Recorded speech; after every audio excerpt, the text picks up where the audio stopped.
Welcome, everyone. You're here at the second virtual summit series, United Action for an Environmentally Just and Regenerative Future, Just Transition and the Green New Deal. This is our fifth in the series, and we're so glad to see all of you this beautiful morning. Thank you for being here. I'm Cheryl Davila, founder and chair of the Climate Emergency Mobilization, and a former council member.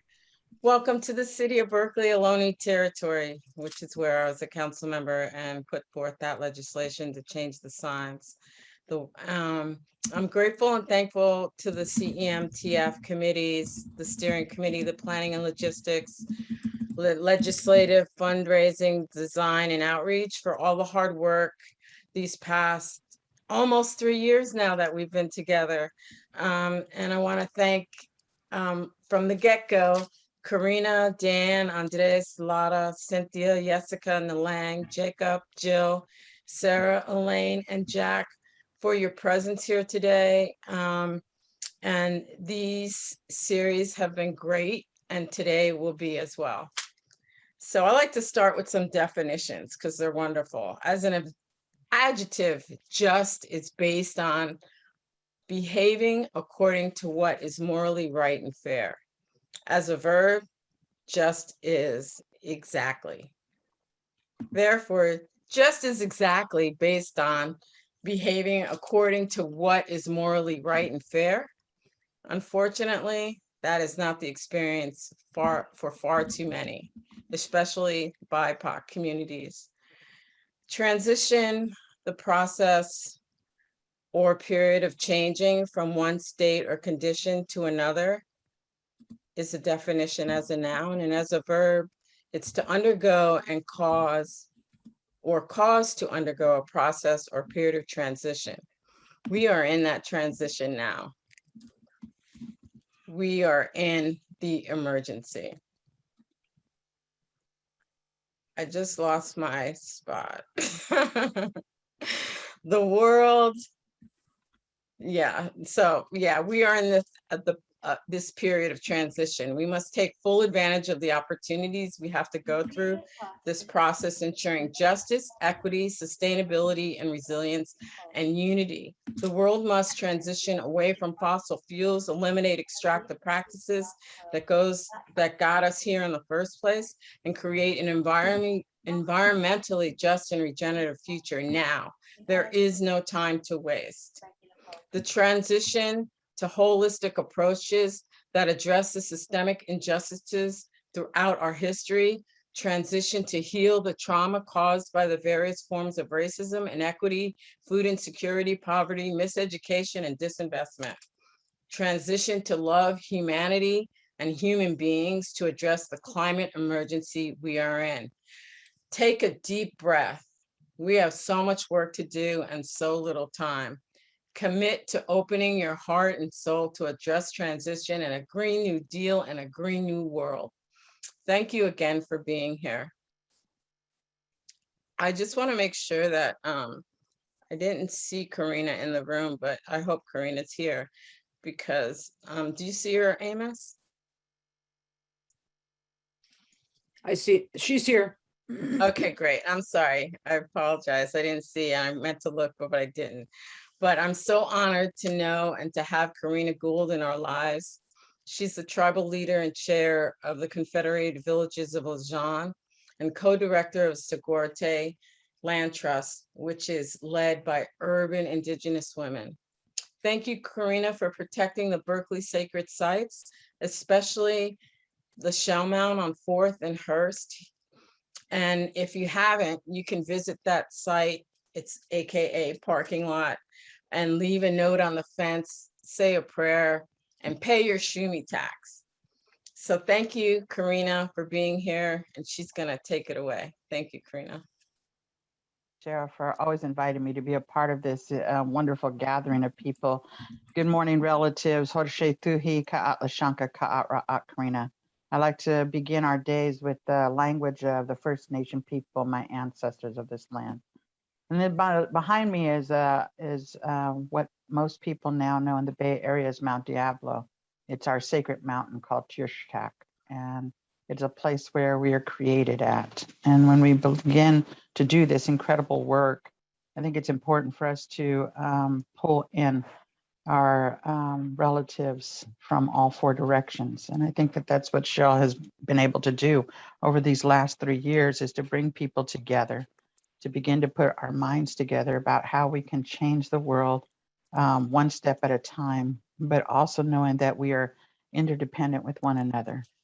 This mountain teaches us that as well. Our tribe is a confederation of 5 different tribes that were enslaved in Mission Dolores, but we were each created on this mountain and each given responsibility to a particular part of land in the Bay Area.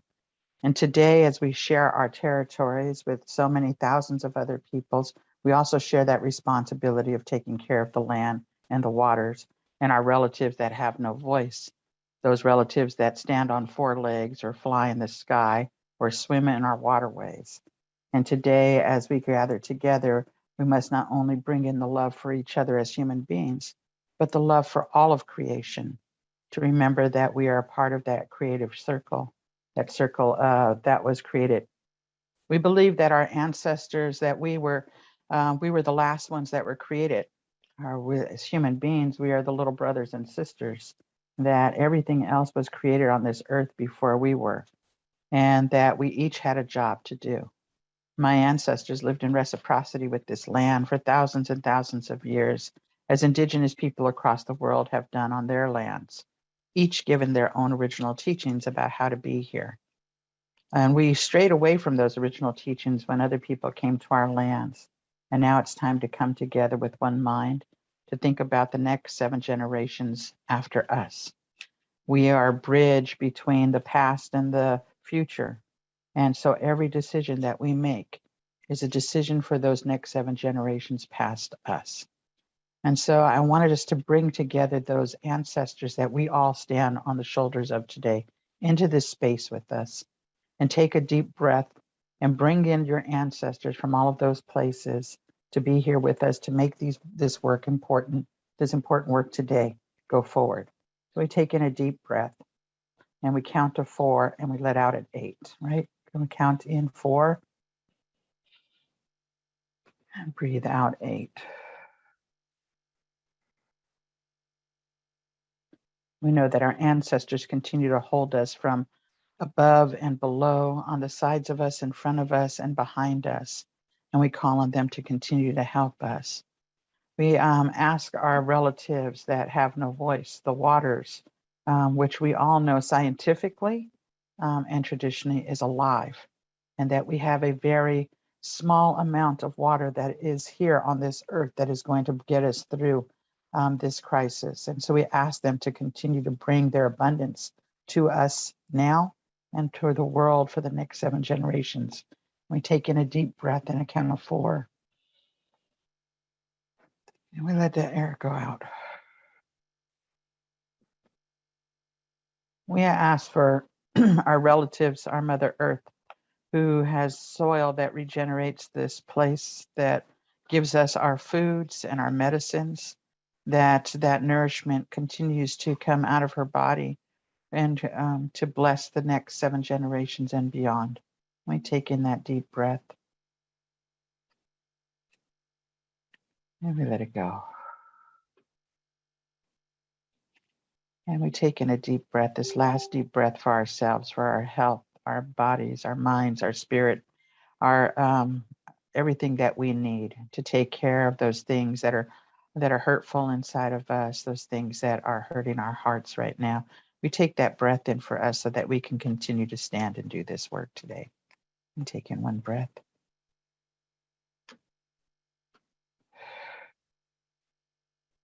I thank the ancestors for allowing us to wake up this morning, to be in the presence of each other, to continue to do this good work together. And thank you all for your incredible, brilliant minds, and your ancestors for allowing you to bless us with all of your brilliance today. Thank you. Thank you so much, Karina. I always feel so good, that much better after your blessing and presence. Thank you so much. So next we have up, I'm so honored and humbled that we have Dr. Danielle came in here today. Thank you, Dan, for being here. Dan and I were the recipients of the United Nations Association Global Citizens Award a few years ago. So, and it was wonderful to share that moment in time with you. Dan is the James and Catherine Lau Distinguished Professor of Sustainability at the University of California, Berkeley, where he is chair, where he chairs the Energy and Resource Group and is a professor in the Department of Nuclear Engineering, and the Goldman School of Policy. Since 1999, he has served as a coordinating lead author of the Intergovernmental Panel on Climate Change, IPCC, which shared the 2007 Nobel Peace Prize. He has served as science envoy for the US State Department and chief technical specialist for renewable energy for the World Bank. Dan, take it away. Thank you. Thanks so much for having me here, and both thanks everyone for participating, and also thanks for that great intro and centering we just did. I fear we're going to need it, because the climate crises that we're facing are sort of all around us now in ways that I don't even think the kind of technical experts realized before. So I'll share my slides, but they're really designed to be a backdrop for just some of the things I'm hoping we'll hear during the morning. I'm going to jump right in and just say any of the things I'm listing here, if you want to get copies. My laboratory website at UC Berkeley, RAIL, is at the top, Renewable and Appropriate Energy Laboratory. And on the Twitter, you'll find a number of things, including the event we did just yesterday with Speaker Pelosi and Senator Padilla, Brightline Institute, Reverend Bingaman, and myself on justice, climate, and the Build Back Better Act. So if any of those are of interest in you, please just go to the website or send me a note if you can't access them. I wanted just to start off with kind of a minute on my own sort of slow awakening, because when I look at pictures like this, kind of the crisis we're seeing across the US West with droughts, climate-driven changes, both our overconsumption and the climate changing. For decades, I'm a physicist, but for decades, I really thought about the story with a kind of a technology first and a smart systems perspective, and a lot of the things that you kind of learn in school and are definitely my basis. And this story is the crisis are all around us, but we're in a totally different moment than the one that people like me who came through academia and the policy world were thinking about. We were thinking about what hardware and what choices do we need to make to protect the planet, and obviously that battle itself has not been easy. That's why I'm so pleased to have been a member of the IPCC since 1999. But we're now in a totally different world. Solar and wind are now cheaper than fossil fuels. And I'm going to say that in the newer, even more aggressive way. According to Bloomberg New Energy, it's now cheaper to build a new solar or wind power plant than to simply operate an existing fossil fuel plant. And that's a remarkable statement. That has taken experts and lay people by surprise.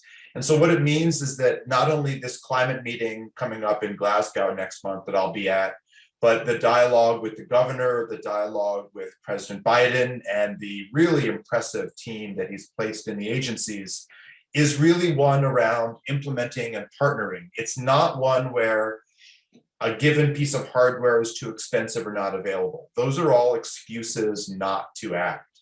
And we're in this interesting position because in the 2014 summit between President Obama and President Xi, they agreed to a climate deal. It didn't sound very logical in the beginning. China agreed to peak their emissions by 2030.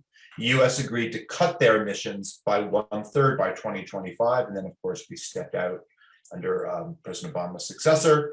But it's that mandate that we're operating under. And so when you look at it from the climate perspective, The path we were on is the red line, warming the world by 4.5 degrees or more on average, which means 20 degrees at the poles, which is just ecosystem killing in its extent.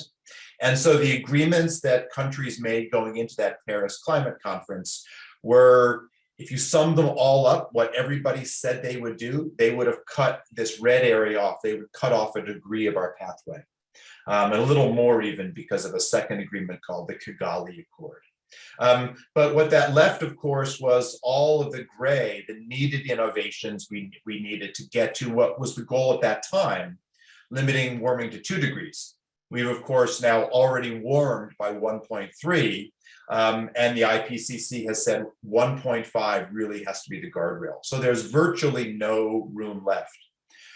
Almost everyone, myself included, thought about this picture as really one of hardware and technology and scaling up renewables and retiring fossil plants. And all that has to happen. But I would submit to us today that the gray area at the bottom here is really all about partnerships and putting communities first and building markets and building understanding of both the changes we'll have to make to existing employment, but also the many opportunities. And so when you look at where we are today, we are somewhere in this blue zone if every country does what they said they would do at Paris and beyond. And most recently, China has said they'll go carbon negative by 2060. California, which currently said we're going to go carbon negative by 2045, but the governor asked before the recall that we need to accelerate that to 2035. And so we are already at a point when that 2-degree number is not immediate, but it's in sight.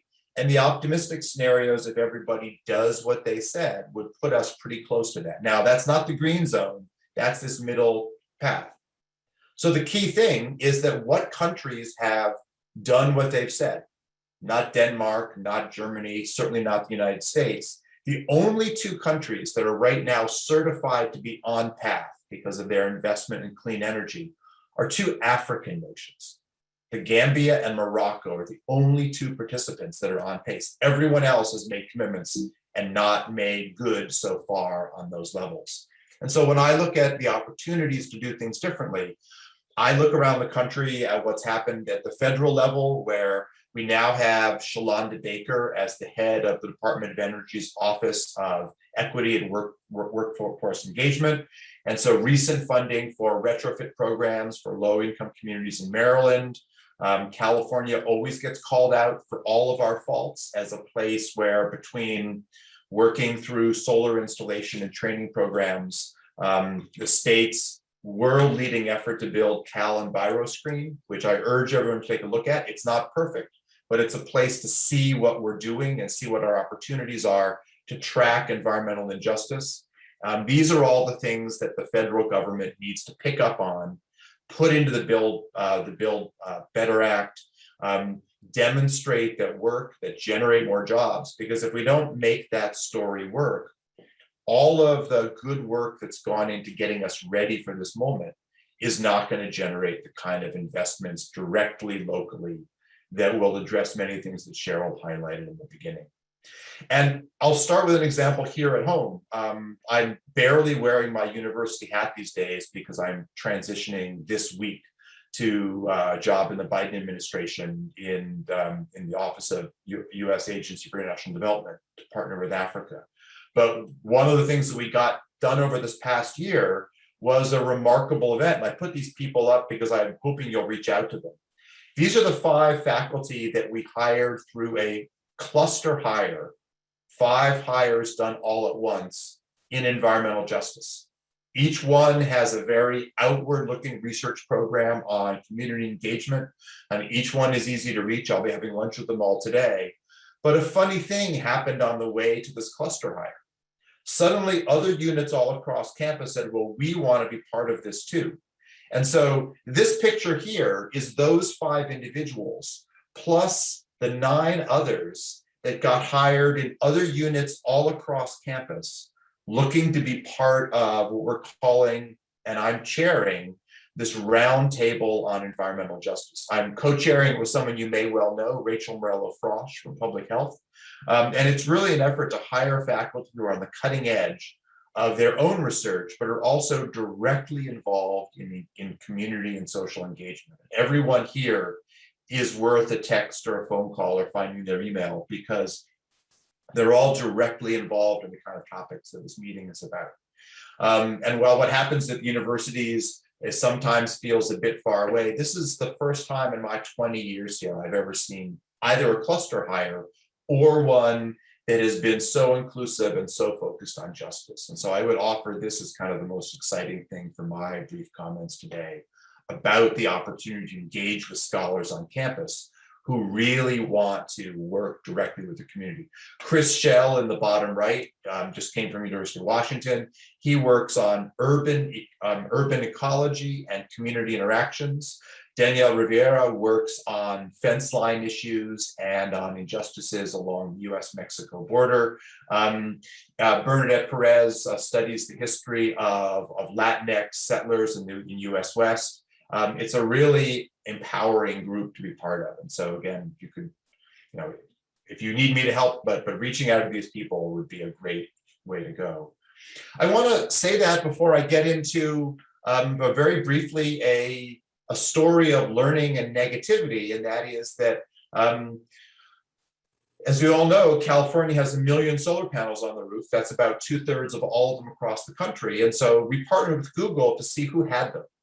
And it probably doesn't surprise anybody that most of those solar panels are on more affluent homes. But what I didn't expect was that when you dig in and look at the data, and I won't explain the methods, this is a big global survey using data from 60 million rooftops. What we found is that with communities that have no ethnic majority, this is the kind of the baseline number. But when you look at who has solar across people from below the poverty line, $25,000 a year income for family of 4, up to 250,000, what you find is that when you do this by communities with an ethnic majority, you see that for white majority communities, they're 50% or more likely, or they're 50% more likely to see solar in those communities than in the communities with no majority. But if you look at Latinx and African-American communities, they start out being 40 to 50% less likely to have solar. And at the higher income level, of course, there are not that many communities that are at this high income level and are majority minority. We find that it's up to 70% less likely to see solar in those communities. And because we like to highlight solar as this great area of benefit and diversity and equity, but it's clear, no surprise probably to anybody, but that the old mechanisms of seeding companies and providing training to groups that are not inclusive have predominated. And so what you're seeing here is the output of a process using a key clean energy technology, but not one that is being equitably integrated into communities. And it gets even worse when you look if you look at communities that have no solar. And so if you just look at the top one only for African-American communities, fully 50% of those communities, we don't see a single example of solar deployed in those areas. And so it's just a hugely challenging area where this new office of Department of Energy, the efforts that are going to be spearheaded, we now believe by Vice President Harris and others, really need that community input to document who has these technologies, who is being given training, what are the opportunities that we're simply not recognizing and not acting on as we move forward. What's thankful to me is that this kind of work is now getting a lot of publicity which I didn't feel it got before, in terms of highlighting what are the opportunities, what are the areas where a mixture of data science, community engagement can really change our story. And so I'll close with a project that we're doing with the California Energy Commission in the Fruitvale section of Oakland. And it's an effort to build a justice first mini grid. It's called the Ecoblock. If you just Google Ecoblock in Berkeley, it'll come right up. But the idea here is that we're installing solar on the rooftops of all of the households for families that want to be engaged. That's 38 of the 40 families on this block. There are both apartment buildings you can see in the bottom left, and there are some commercial properties right on the main street here. I'm not supposed to say the name of the street yet, Fruitvale Avenue. But this is an opportunity where that solar is not going to be feeding the meters of each home individually. It's a collective installation.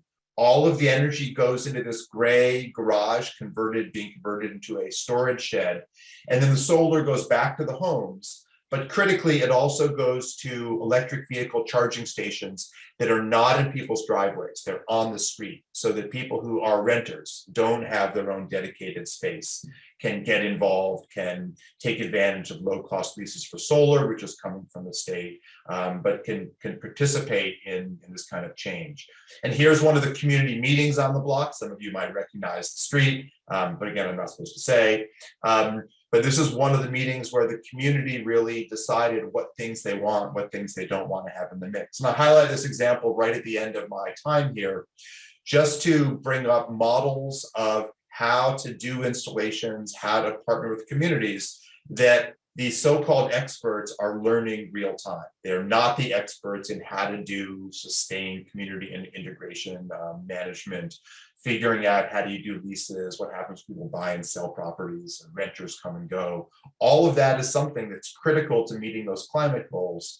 And it's one where that community face and that community knowledge is critically needed to move up the kind of the knowledge chain as quickly now as possible. And so I guess I'm ending with more of a challenge for all of us to get our best practices and our worst practices in front of everyone involved. But I just want to thank you all for the time to chat. I'll respond back in the text with some of the context people asked for. But thanks for speaking. And again, thanks for being on what is really the front lines of what is truly an emergency. Cheryl, thank you, and back to you. Thank you so much. That was great. Amos, I'm going to let you take it away. And thank you, Dan. That was incredible and really good to know about the Ecoblocks. Yes, really do appreciate that. Thank you, Dan, for such a comprehensive presentation. At this time, I get the pleasure of introducing our day on this of our second virtual summit series on just transition, Green New Deal. As you know, we just heard from Professor Dan Kamen. What follows next are our panels. We have two panels today that we'll hear from. Our first panel that follows will be on racism, entitled "Racism is Not Green. Colonization is Not Green." It'll be facilitated by Armando Davila. Our second panel, which will begin at 10:40, will be facilitated by Sarah Diefendorf of the Climate Emergency Mobilization Task Force. And it's "What Does Transition Mean To?" And in our first panel that we're about to hear from, facilitated by Armando, it's particularly focused on just transition, which is core to the climate justice, or core to climate justice. As it states, we cannot move forward without addressing past injustices of racism and colonization. Our first session, we'll hear from a panel of experts and practitioners who will speak to past and current inequalities that perpetuate power imbalances and impede our ability to move towards a just, greener world. And then again, on Sarah's panel, just transition depends on the impacted population or the unique situation. Her panel, please look at it to learn more about what just transition means for various perspectives: the unhoused, food sustainability, indigenous communities, climate activists, and more. With that, I'm pleased to introduce our first panel, or welcome our first panel with Armando Davila. Armando is, oops, I just got lost. Armando is an artist, community and event organizer, a facilitator, strategist, and thought leader. He initiated the campaign to declare climate emergencies in the Bay Area for the climate mobilization. He is currently working to found the Regenerative Policy Institute, which will create a policy vehicle and lobbying force for regenerative practices. Please welcome Armando. Hey, can y'all hear me okay? Yeah, okay, cool.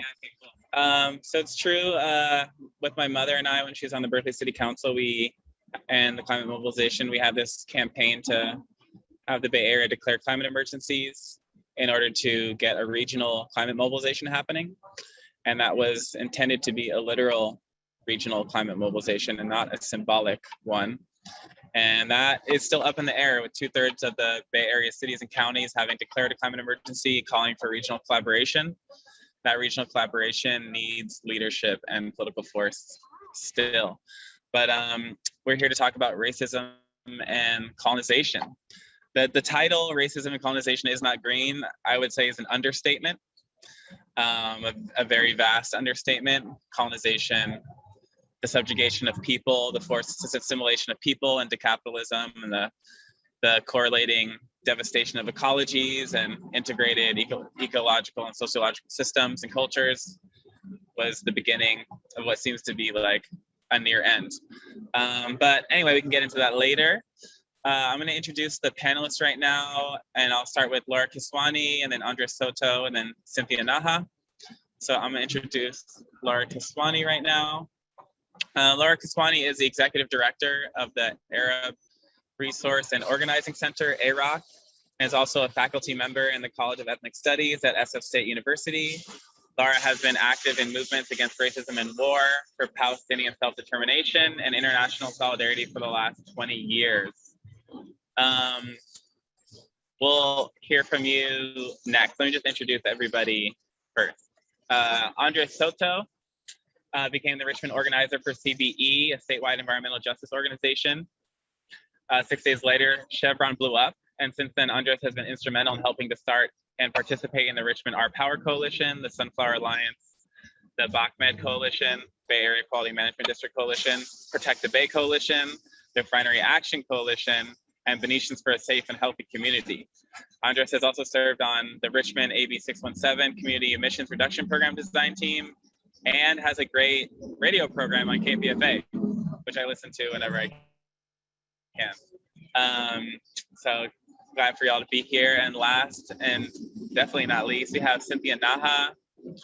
Cynthia is a former US EPA Region 6 tribal representative on the E-Enterprise for the Environment Leadership Council. She also served in the capacity of the Regional Tribal Operations Committee Secretary for 2.5 years, and held for 6 years the tribal government seat for New Mexico Recycling and Illegal Dumping Alliance. While in her position, she supervised 8 staff members and currently chairs the ad hoc committee, the New Mexico Tribal Resilience Action Network, New Mexico TRAN, and has had the opportunity to work on everything from water resource management plans, hazardous fuels reduction, forest stands, drought resilience, watershed assessments, non-point source pollution management, environmental monitoring, and much more.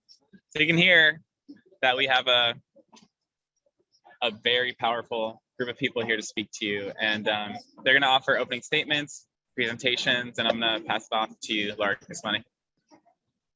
Thanks so much for having me. It's wonderful to be with you all, and looking forward to learning from my co-panelists today.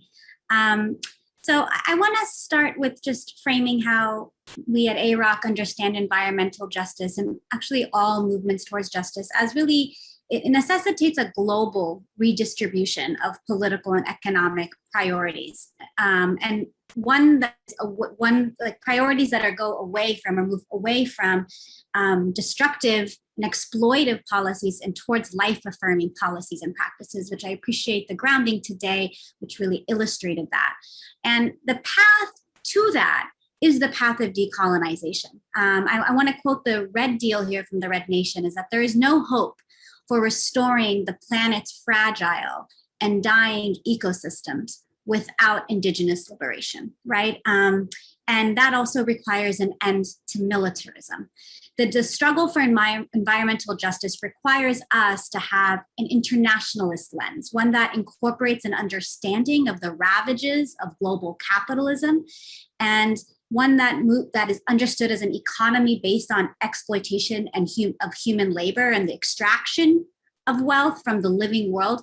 This economy can only be maintained through systemic and well-organized violence. And that's where militarism comes in, right? So as we know, all wars are resource wars, wars for oil, wars for water, and wars for land. And the endless demands for new frontiers of extractivism to feed capital, to feed capitalism, can only be maintained through war or the threat of war. None of us would willingly give up our lands and livelihoods, right? And US militarism currently is the largest single institutional source of emissions in the world. The US military produces more emissions than over 140 other countries, including the likes of Sweden and Denmark. But climate change, we would argue, isn't simply about greenhouse emissions. It's about exploitation of land and labor. It's about colonialism and imperialism, to blow up mountains for coal, to suck out oil from my people's region out of West Asia and North Africa and Palestine requires first controlling peoples and territories. And we really can never talk about US militarism without talking about the other Western colonial power, the instrument and partner to US militarism at the center of the Asian, European, and African continents, that being the apartheid state of Israel. Israel's entire existence is dependent on theft of land, water, and the lives of Palestinians. So if we understand all wars as resource wars, and then all wars ecological warfare. And Israel has perfected ecological warfare, from the destruction of our traditional olive orchards that are really what sustains the foundation of our communities in Palestine, to the wholesale theft of water and destruction of Palestinian aquifers, to the colonization of territories through the planting of European pine trees that disrupt and devastate ecosystems, covering up massacres and the ravages of settler colonialism.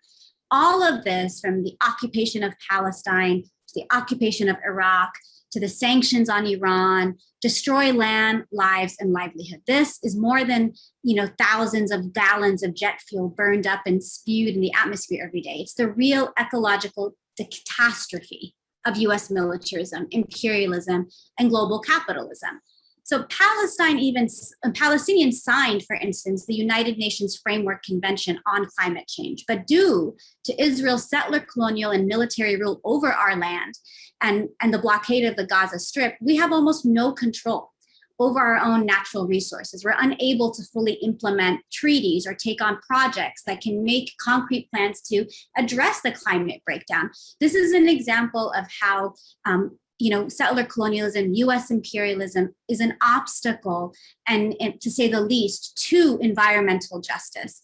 And I want to just end by speaking to the question of greenwashing. That being that, so for some of you, this may be the first time you're hearing about the ravages of settler colonialism in Palestine, and that is because there is an attempt and a very concerted effort to greenwash the atrocities happening in Palestine by the apartheid state of Israel, where Israel presents itself as a beacon of democracy, but also a beacon for climate justice.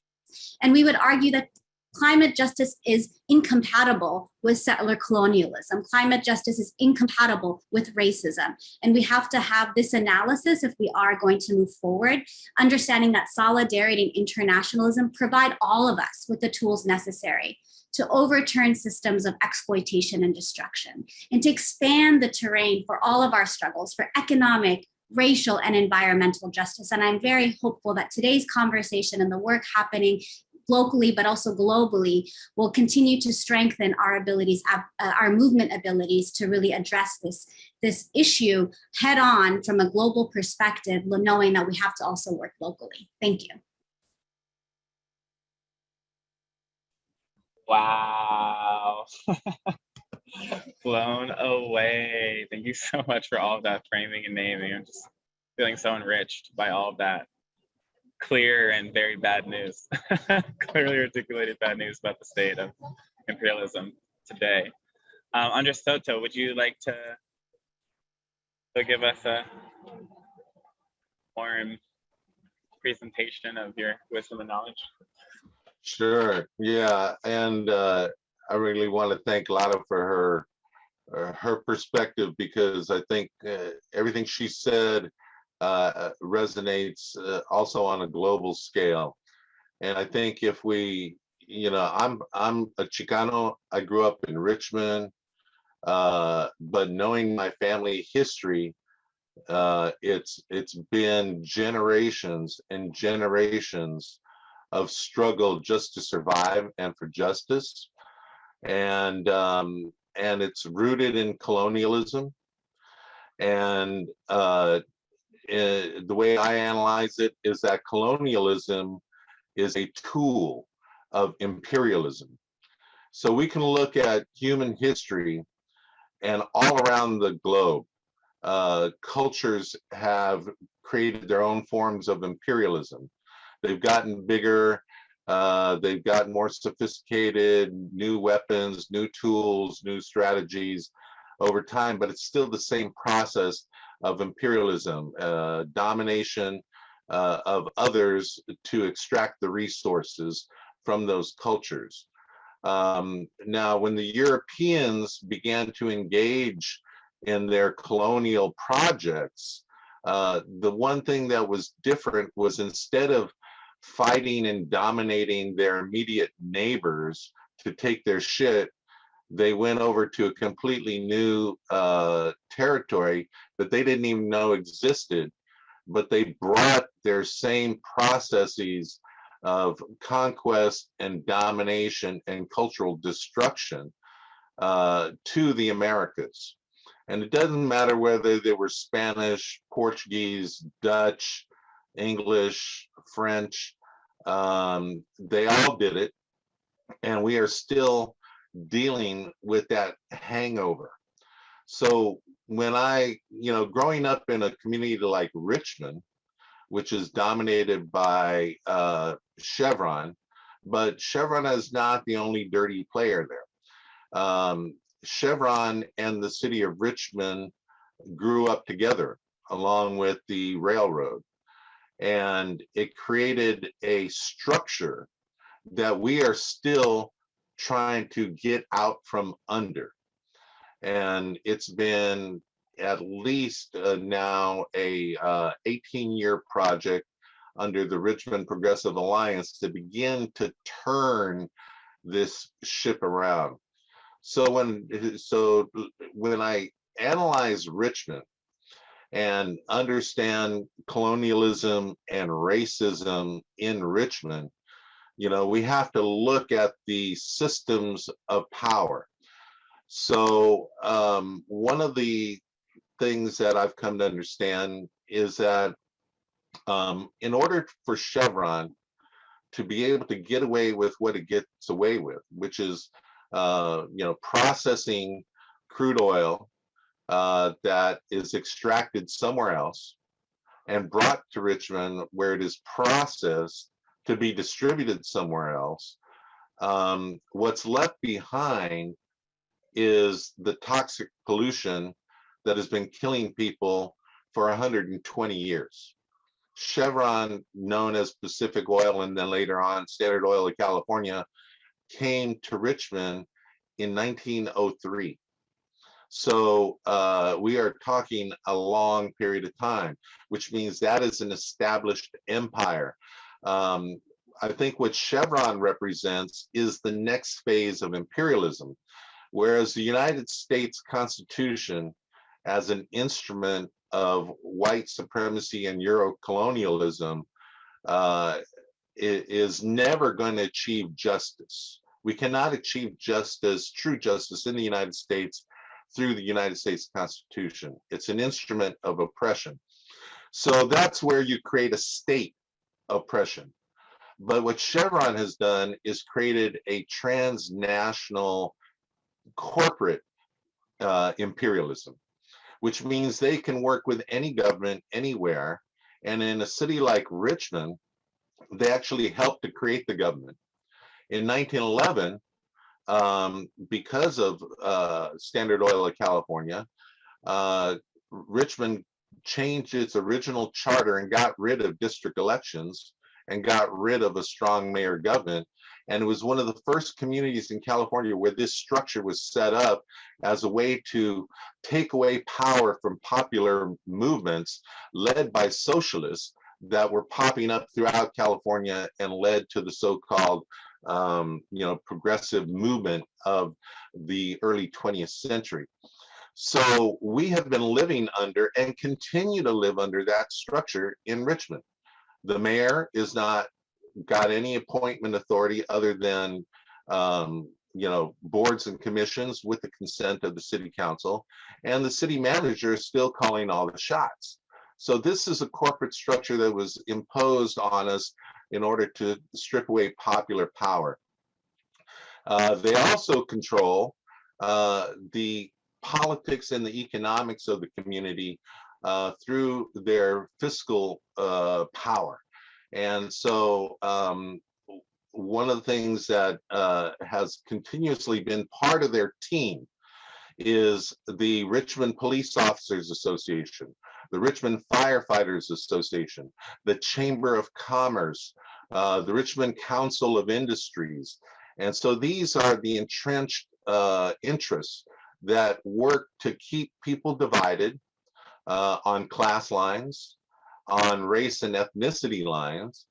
And that has presented a challenge in Richmond politics to really get at the root of how do we change this system of colonial and racial oppression in our community and create policies that are more human, cultivating oriented. Now, I understand that humans have, as a unique species, have deliberately modified their environment all around the planet, whether it was public works or whether it was intentional burning. There's all kind of ways that people have modified their environment. But once we got into the industrial period, we began to see this rapid change in our social and economic structures. And, that's what was brought to Richmond over 100 years ago. And so, when we step back, our progressive movement in Richmond really started with police violence, the 2002 Richmond Cinco de Mayo police riot. And it was the organizing that grew out of that led to the development of the Richmond Progressive Alliance, which is a volunteer organization. It's not a 501c3 or a C4 or anything else. It's a group of people who've come together and disparate backgrounds and even disparate opinions sometimes on many issues, but committed to some core values. And so, since the RPA has finally gotten some power, we've been able to start to nibble around the edges. And that includes, like the first city to vote to establish rent control in over 30 years. We got a new tax structure in 2020 based on gross receipts rather than just based on property tax values. But when it comes to Chevron and the environmental, the climate crisis we're in, we've had to work both with the city of Richmond, but also regulatory agencies like the Bay Area Air Quality Management District. And we just won a 2.5-year battle to get a rule change to reduce the amount and the size of particulate matter, the toxic fallout from refinery operations. Refineries create two kinds of emissions: greenhouse gases, which destroy the global atmosphere, but also the local fallout, which is the toxic particulate matter that has been poisoning people in the refinery corridor for over a century. So this is going to be a significant victory. And who was opposed to this cleaning up of the atmosphere? Well, of course, it was the refineries, but they also got their stooges in the labor movement, the building trades unions, to back them up. And so we have to understand that when we call ourselves progressives, we have to understand that not all labor are progressives. Police have unions. They are not progressive. The building trades unions are not progressive. And on the East Coast, they're historically controlled by organized crime. So we have to be open, have our eyes open when we deal with this environment. So we got this vote passed by the Air District on a 19-3 vote. That was very significant. And immediately what happened? The Chevron and PBF have filed a lawsuit challenging that. And so they have set up the legal system in order to work in their favor. And we see that happening on many issues. We know the US Supreme Court is packed with right-wing activist judges. This has been a long-term conservative project to control the judiciary so they can, pass crazy laws and then have the courts support that. So we have to understand that the court system is rigged. All our systems of power are rigged by the Constitution. So unless we destroy the Constitution and get a new framework for establishing human rights as a priority over individual rights, we will continue down this path of destruction and destruction of the planet, destruction of humans, and it will continue to have the racial and ethnic impacts that are disproportionate on the colonized people. And so I think it's really up to us to keep that framework in mind and understand that we need to change the entire process of how we interact as humans. And I put in the notes that, Green New Deal is great. And it harkens back to putting people back to work under Roosevelt in order to stave off a socialist uprising during the 1930s at the height of the Depression.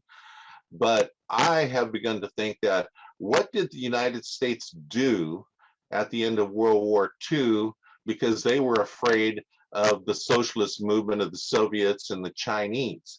Well, they created the Marshall Plan, where they rebuilt their enemies, Germany and Japan, into economic powerhouses to be a buffer against the socialist bloc.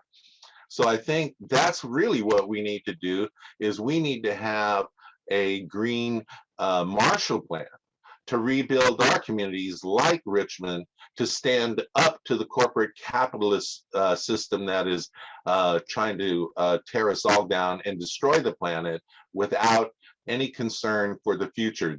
And I like to say that, the difference between us and them is that we love our children and our grandchildren and our future descendants.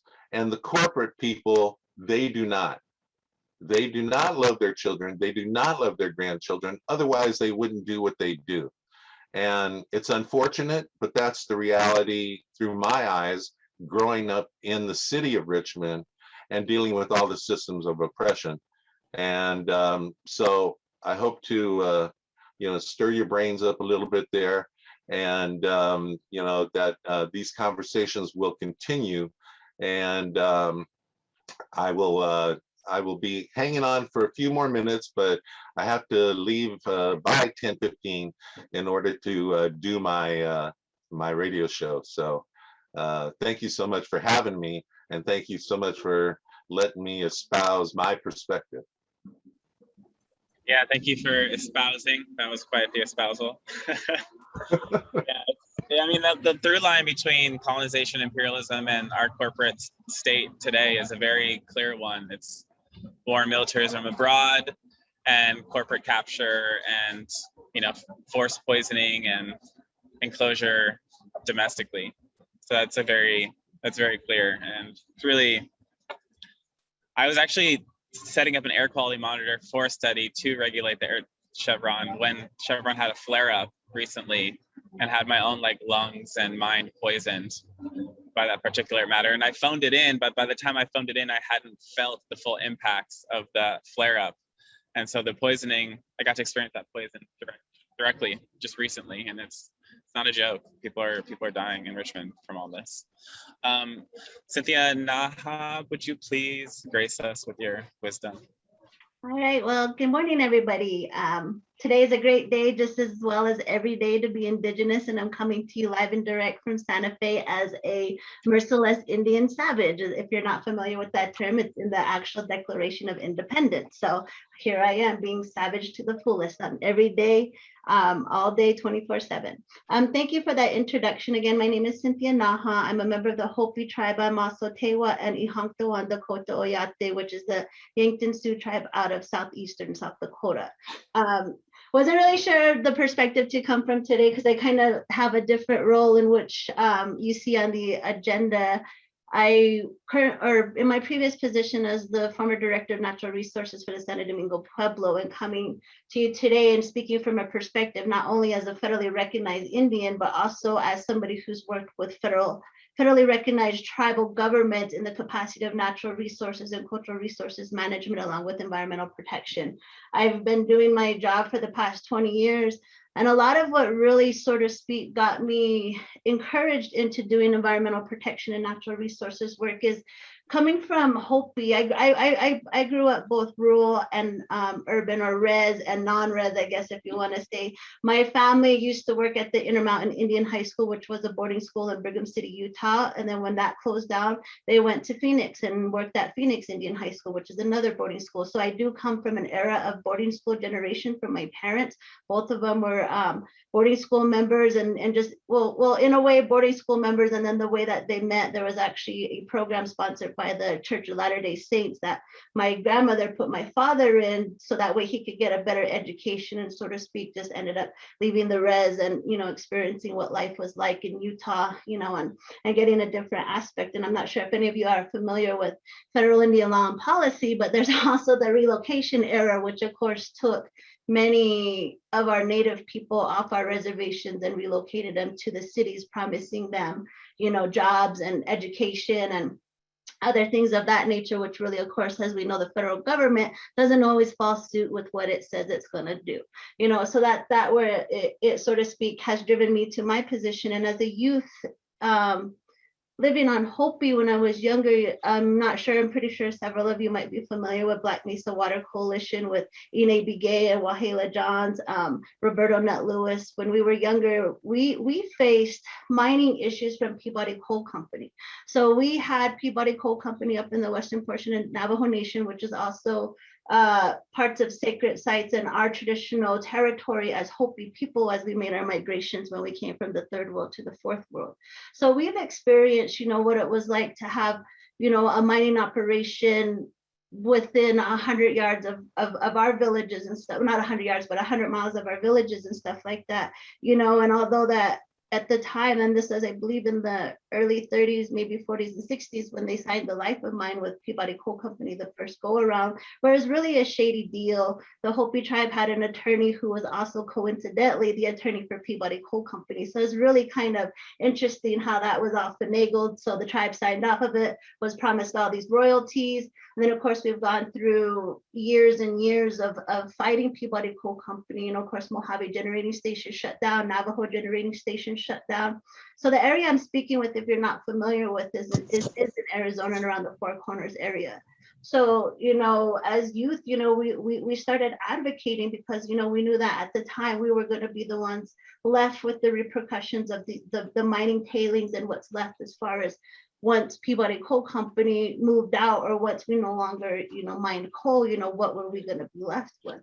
So we really started advocating in different capacities at that level, just to have our voices heard, because, we were concerned. And as the next generation of leaders, I think it's imperative for us to understand the roles in which we play, and not just the roles that we play, but understanding the information that is coming at us and how we can arm ourselves through not just education, but through better understanding what's transpiring to really have a pivotal position to come from.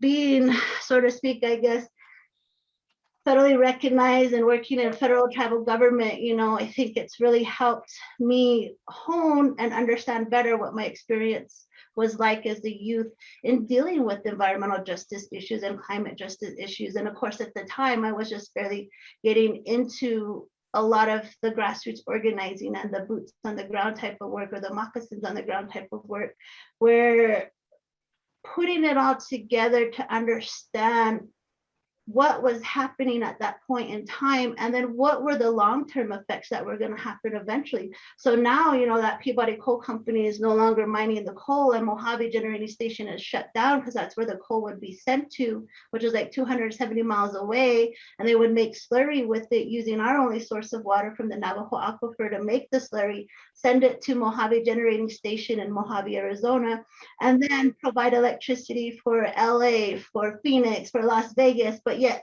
you had homes on Hopi and Navajo that didn't and still don't have access to electricity, you know. So again, talk about environmental injustice right there. And then the other thing is, of course, you know, now that Peabody Coal Company is no longer there, we have arsenic in our drinking water wells.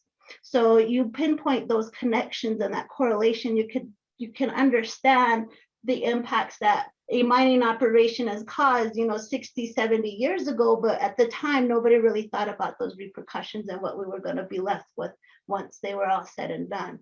So, you know, through those efforts, I was able to maybe, or in a way, garner my own, so to speak, road to the career or to the work that I do now. And, you know, it's been an interesting ride, especially working in the federal government or the tribal government aspect, because as federally recognized tribes, you know, one of my positions is to always uphold the federal government to their trust responsibility. They have a trust responsibility to all 500 and plus federally recognized tribes. And it's unfortunate that, you know, those tribes that aren't recognized or are recognized through state, but then it always makes me think, well, what gives the government the right to determine who should be federally recognized or who should even be recognized as a tribe, as an indigenous nation, you know, and even looking further down to the level of blood quantum that we have and carry within ourselves, and how that even plays a role in the dynamics of colonization, of genocide, of everything and anything that I feel as a Hopi Tewa, the Koto woman sitting in my home today.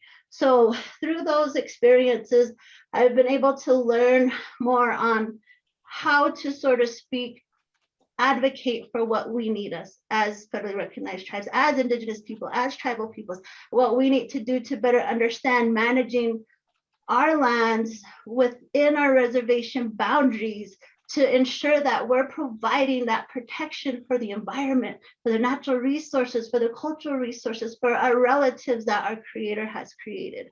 So again, I think it's important when we look at a lot of this,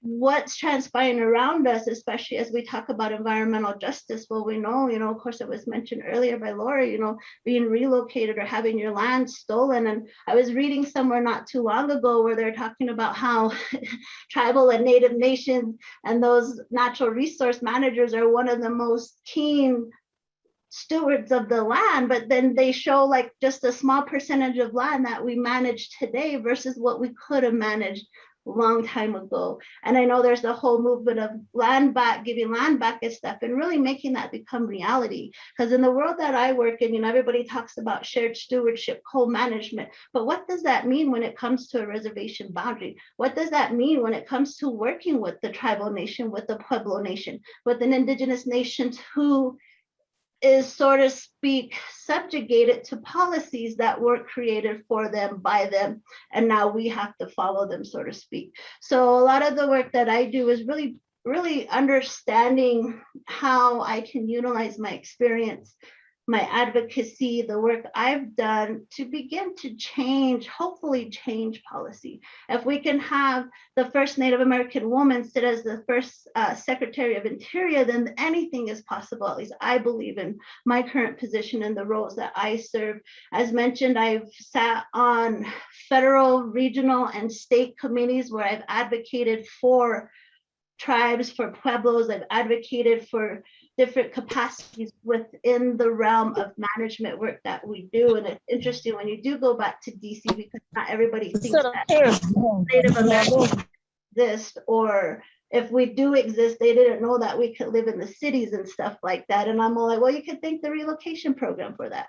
So again, you know, a lot of what I do, and I'm pretty sure I'm kind of like all over the map right now, But I think it's imperative to really build those working relationships across the board, and not just working partnerships, but even going beyond that and looking at allyships, because we talk a lot about partnerships, but what is a partnership? We talk about working relationships, but what is that?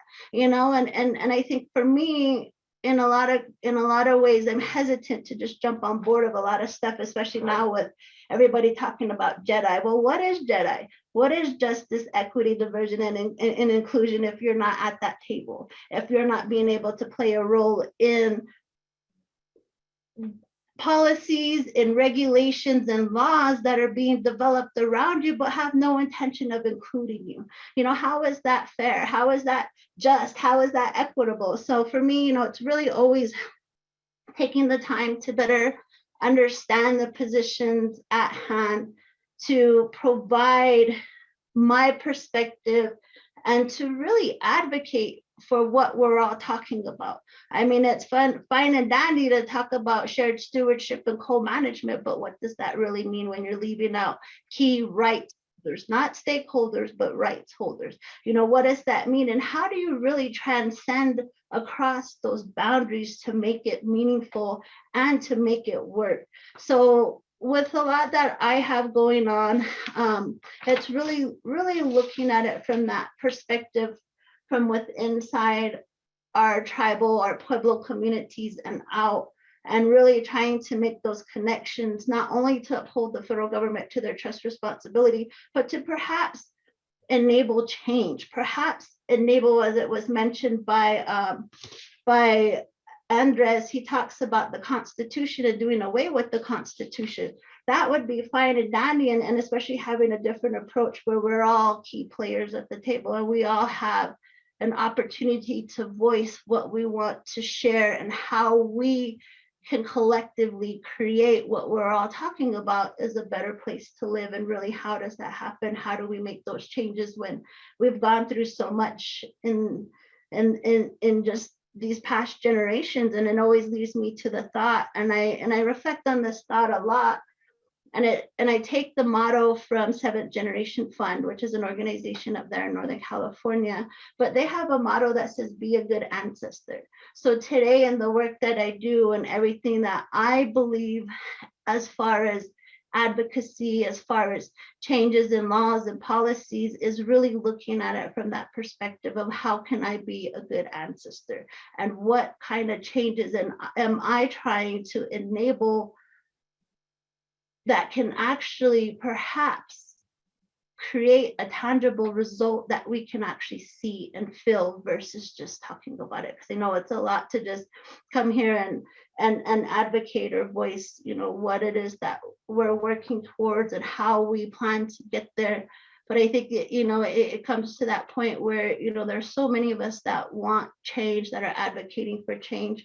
And hopefully together we can build that capacity across Turtle Island to be able to do just that. With that, I'll go ahead and end there.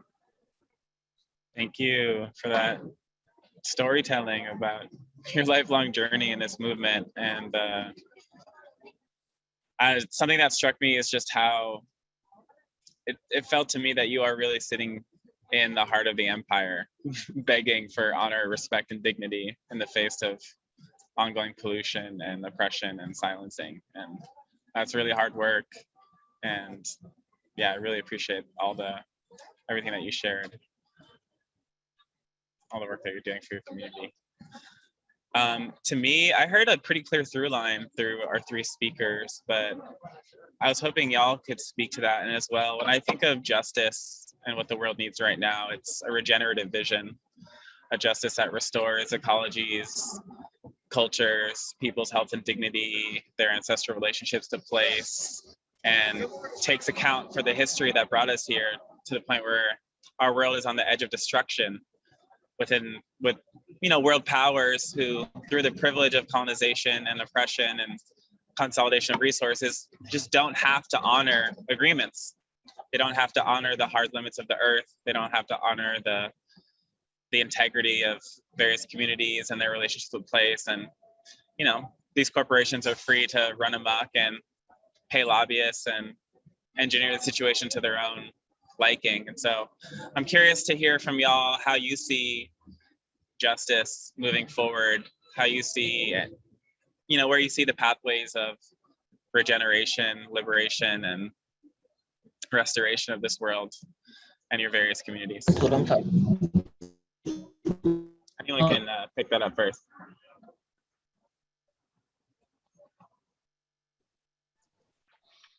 Well, I'm going to have to jump off here real quick. So let me just give a very brief answer, is that we have to build our, as musicians say, chops for justice by first achieving justice in our own homes, in our backyards, in our cities, in our communities. And then as other communities achieve that kind of justice, that's how we can then move forward and build a broader movement. And people have resisted oppression since oppression was first created. Somebody's mic is still on, but anyway, so I think that's my suggestion, is that we have to build those chops for justice by creating transformation in our own communities, disrupting the systems of power, and calling them out for who they are, and do not back down in the interest of accommodation and comedy, because comedy only fuels oppression. Resistance is what breaks it. So gotta go. Thanks so much for having me. See y'all later. Thanks, Andres. I think for me, it's really looking at it from that holistic perspective, especially as my epistemology as a Hopi Tewan Dakota woman.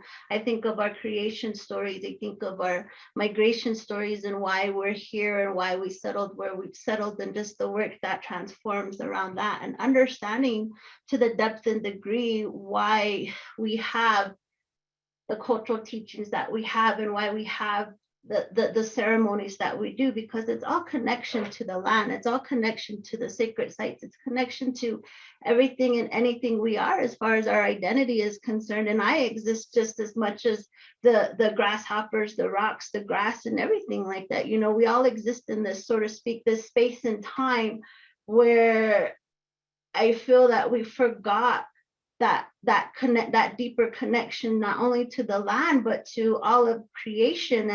And because of that, I think we see the greed, we see the genocide, we see the relocation, we see colonialism at its full extent for what it's done, not only to indigenous peoples of the Americas, but also to the environment, to everything and anything that we exist. So part of the work that I do is about reciprocity. I mean, we've taken so much from our Mother Earth, from everything, that how do we begin to give back?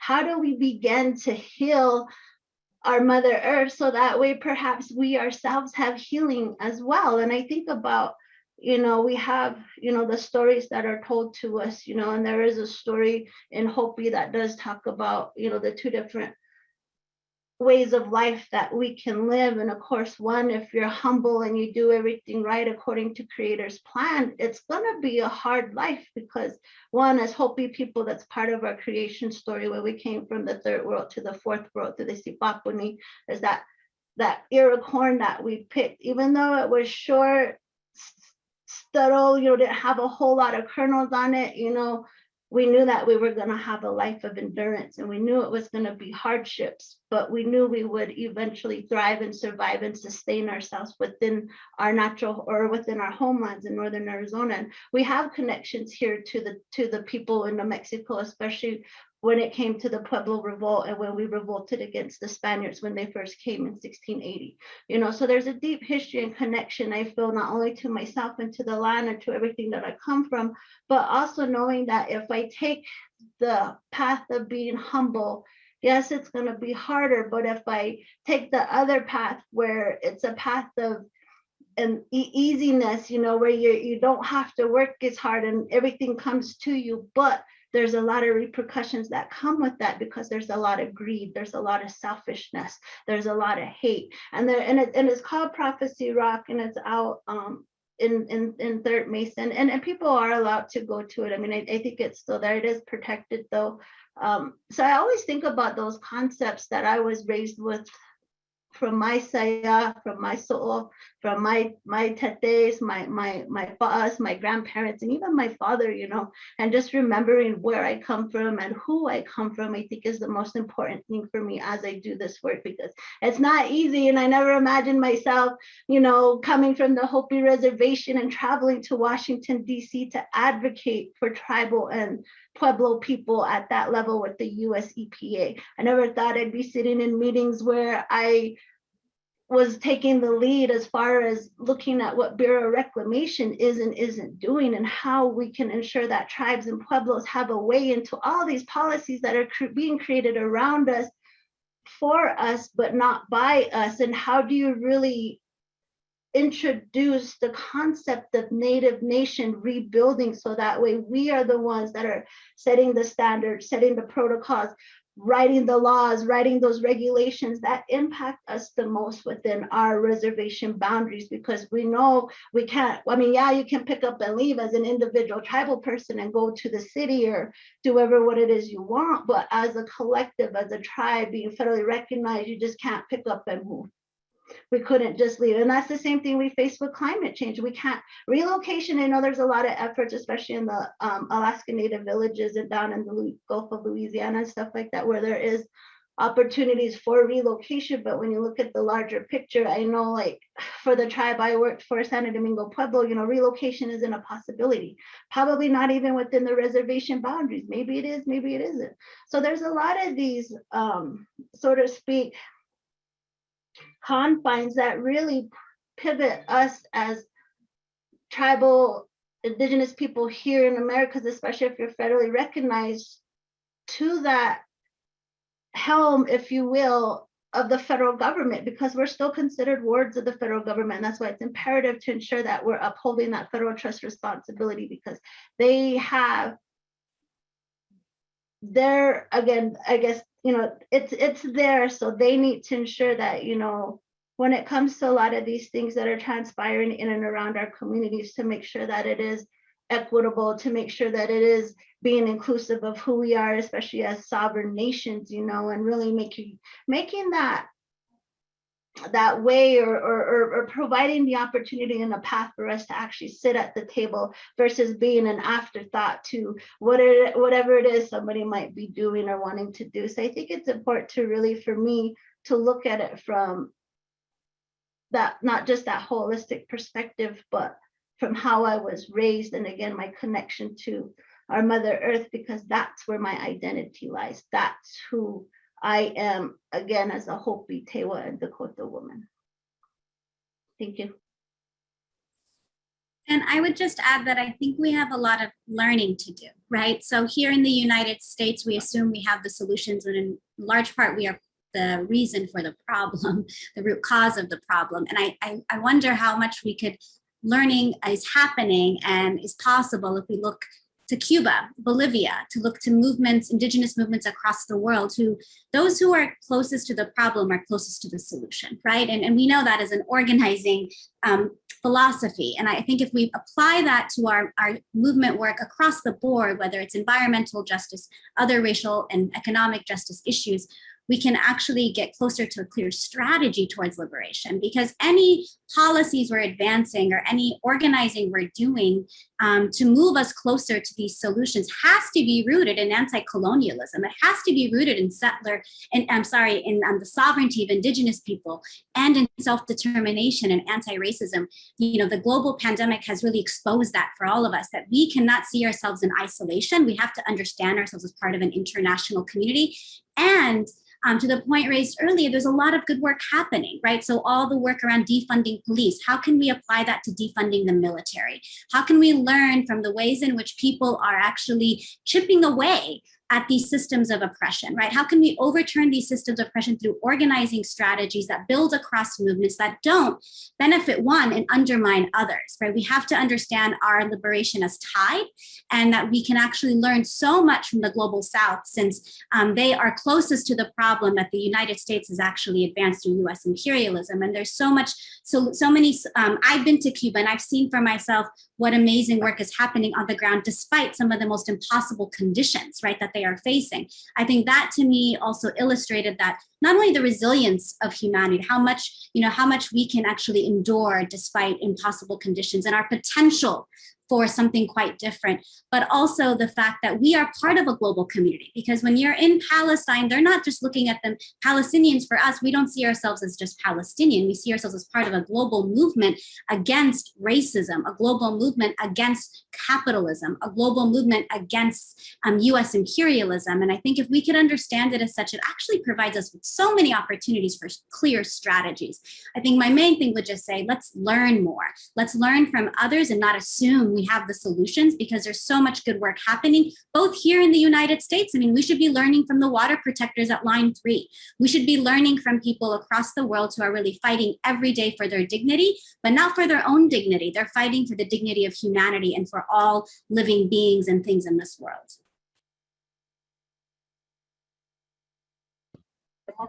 Yes.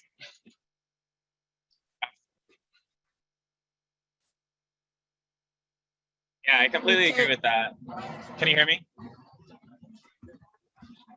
Yeah, I completely agree with that. It's really tragic to think that, we have the problem. We have the answers when we're the source of the problem and the root causes of the problem are here.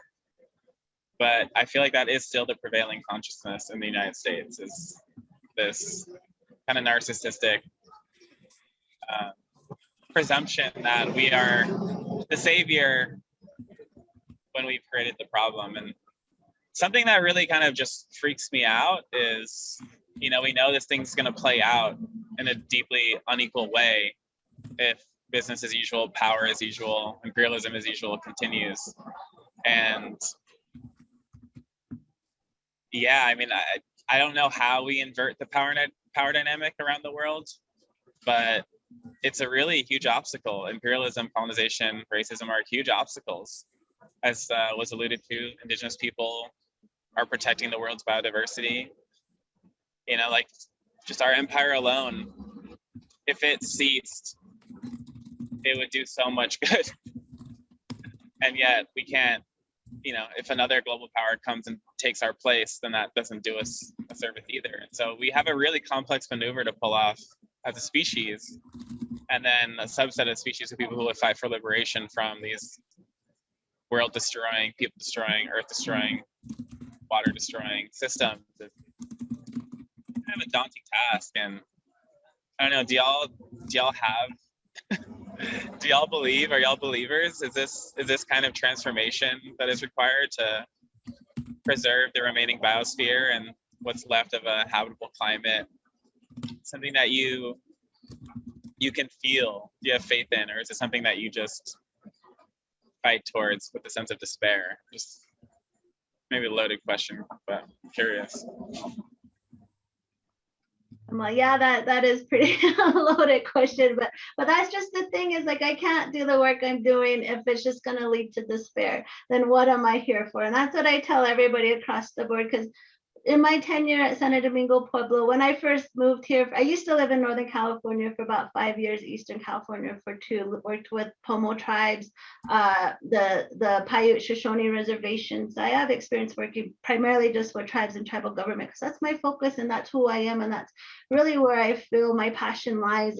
And so again, being able to not only do the work I've done and learn what I've been, but to be entrusted by my colleagues, by my coworkers who put me in a position of leadership because they feel that I'm a person that advocates in that capacity, not just for myself, but for all tribes, all indigenous people, all peoples, and beyond that, because looking again at what creator has created, and if I'm not advocating for my relatives, and if the work that I'm doing is just going to end up in despair or really have no change in that. And that's the reality of things, because it is a risk that we take to really put ourselves forward to really try to enable the change and be the solution seekers I feel that we're all trying to be, and how to really do it in a collaborative space. So for me, I've been fortunate enough to have that trust, not just by my colleagues or my coworkers, but even by my Pueblo leadership, and Pueblo leadership across New Mexico, because there's 19 Pueblos,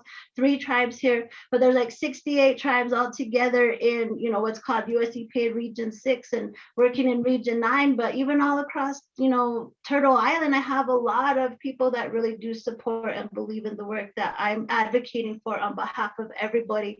And as I tell people when I'm sitting in an office, a US EPA office in Washington, D.C., well, if I'm not here to shake things up, then what am I here for? You know, I think I really honestly believe that Creator has put me here for this purpose, and I'm still trying to hone and develop my ability to be a leader. You know, I've never really thought I'd ever be in a position where people were, you know, really looking towards me to be a part of the solution, to really be a part of a larger working group, to really bring about and advocate for that change.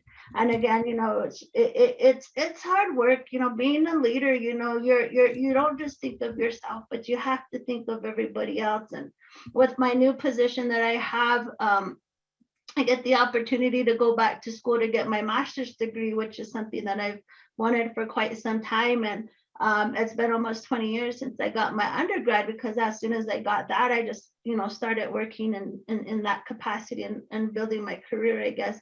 So for me now, Cynthia, can I just pause you? I just got the note that we're at time. Okay, I'm just about done. Yeah. Okay. So with that being said, you know, I'm trying to figure out what I want to do for my master's degree, but not for myself, for my people. And that's my tribal and indigenous and native nations. Can I just say one thing before Yes, you can. Absolutely. is that we have to be optimistic if in this movement. It's impossible not to. And to use Gramsci's words, we have to have a pessimism of the intellect, but an optimism of the will, right? And that's really what it's going to be required of us to move forward today. And we'd be doing a disservice to the land protectors. We'd be doing a disservice to the indigenous movements across the world. We'd be doing a disservice to the Palestinian movement for liberation. We'd be doing a disservice to the movement for Black lives if we didn't feel optimistic today. They have forced questions of race and power, and the question of indigenous sovereignty made it a wedge issue today. And so we should be learning from that and advancing our work and be rooted in that inspiring work as we move forward. And with that note, that is our panel discussion. Thank you so much, Cynthia and Laura and Andres Soto, for all the heart and mind and solidarity you brought to us today. Good. Thank you very much, Armando, and for a powerful panel, as was evidenced in remarks in the chat as well. And thank you, Laura, Cynthia, and Andres, for your words and your perspectives today. Again, powerful. Our next panel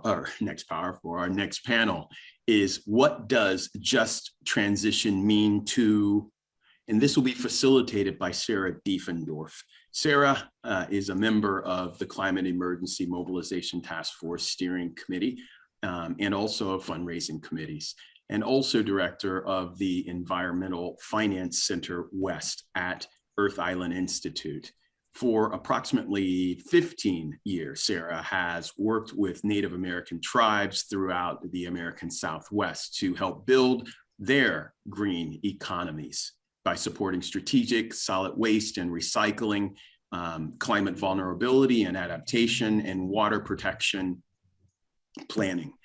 She also serves as a leadership and systems thinking trainer. She holds a BA in International Relations from San Francisco State University and an MS in Environmental Geography from Cambridge University. This panel on just transition depends on the impacted population of the unique situation. So we invite you to listen in deeply and to weigh in with your questions again on this panel that she's assembled. Thank you and welcome, Sarah.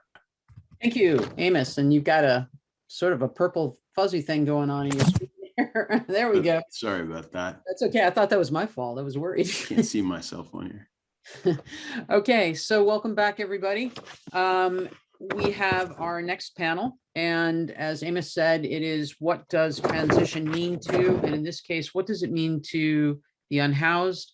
What does it mean about food insecurity and sustainability? What does it mean to activists? And what does it mean to indigenous communities? Our first speaker is going to be Jessica Prado, and I'm going to read the bios of everybody first, and then we will go into this session. So starting with Jessica, Jessica Prado is a multimedia journalist and works best with photography, video, audio, and long form writing. She is a first-generation Mexican immigrant from, oh my gosh, Jessica, you're gonna have to tell me how to pronounce that city's name. Yeah, I'm going to let you do that. She immigrated with her family to the United States and was raised in Southside Chicago as an undocumented student. She was granted a U visa and took advantage of her new opportunity, expanding her borders to seek a journalism degree. And she has a master's in journalism from UC Berkeley Graduate School of Journalism. And she focuses on issues that limit people's access to land, such as poverty, immigration, homelessness, climate change, and indigenous communities, and she's been published in the LA Times, HuffPost, and KQED. Our second speaker is going to be Milan Gore. He's a senior scientist of genetic disorders, founder of Cultivate Empathy for All, and a board member of California Plant-Based Alliance. And Milan is a senior scientist in the field of genetic disorders. When it pops up, this is the user. This is the password. Whoever that is silenced a little bit. So this is And sorry about that. He holds an MS in cellular and molecular biology. Milan also founded Cultivate Empathy for All, an organization which promotes empathy as a tool to address global challenges. As a systems thinker, he believes that we live in a highly interconnected ecosystem where our well-being is interdependent on fellow humans, non-human animals, and the environment. Milan thinks that our ignorance of this interdependence has created unsustainable animal agricultural systems, which are now impacting our environment, public health, as well as social and racial equity. Third up is going to be Nico Johns. Jacob is a community-supported organizer, and he's based out of Spokane, Washington. Jacob works focusing on creating new models for progressing the consciousness of humanity. His work stems from his effort to innovate new ways of moving society forward. His organizing efforts have focused on multiple interconnected issues involving environmental protection, social justice, and minority rights. The outdated models of how we live on this planet are failing. Jacob focuses on new paradigms that uplift the planet to a higher state that heals our world. And then we'll finish out with Jill Sherman-Warne, who's the executive director of the Native American Environmental Protection Coalition. Jill is an enrolled member of the Hoopa tribe, where it was an honor for her to serve as an elected tribal council member. She graduated from Humboldt State and built her respected professional reputation serving tribes in a variety of capacity, from language learning, vocational rehabilitation, grant writing, and emergency response. She immerses her energy into building scalable tribal programs to increase and strengthen tribal sovereignty. Her cadre of skills allows her to enjoy working on congressional and state campaigns to the benefit of tribes. She's also served for 15 years on the California State Native Heritage Commission, selected by the governor and confirmed by the state legislature. Jill enjoys providing tribes the necessary tools to improve their capacity and capability to meet and exceed federal standards without increasing management burdens. Jill currently serves as a member of the San Diego American Indian Health Clinic Board of Directors and is on the UC San Diego Chancellor's Community Advisory Board. So welcome to everyone. And we're going to kick this off with Jessica. And Jessica, I believe I need to queue up the video first. Is that correct? Yes, that could just be a short intro. Okay. Why don't you give the intro, and then I will go ahead and share my screen and show your video. Okay. Okay. Hi, everyone. My name is Jessica. Nice to see you all this morning. So basically, the short video that we're about to watch is just about how vehicle residents had to adapt during the pandemic. So basically, the baseline in the street is that a lot of people don't have access to the resources normally, like, water, electricity, and all those things. And then during the pandemic, it changed things for everyone, and so it did for people that were unhoused. So this is just like a short video on how, how the routines of people change. through the perspective of my life, just because I didn't want to put my neighbors on camera. But I think that still gives you a glimpse of how we had to adapt to these changes. Thank you, Jessica. Mhm. And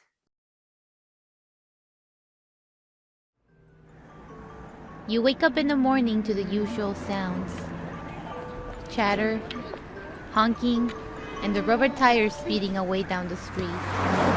But coronavirus times had made the streets quieter, less crowded, more peaceful. And every morning, there's a friendly face to greet.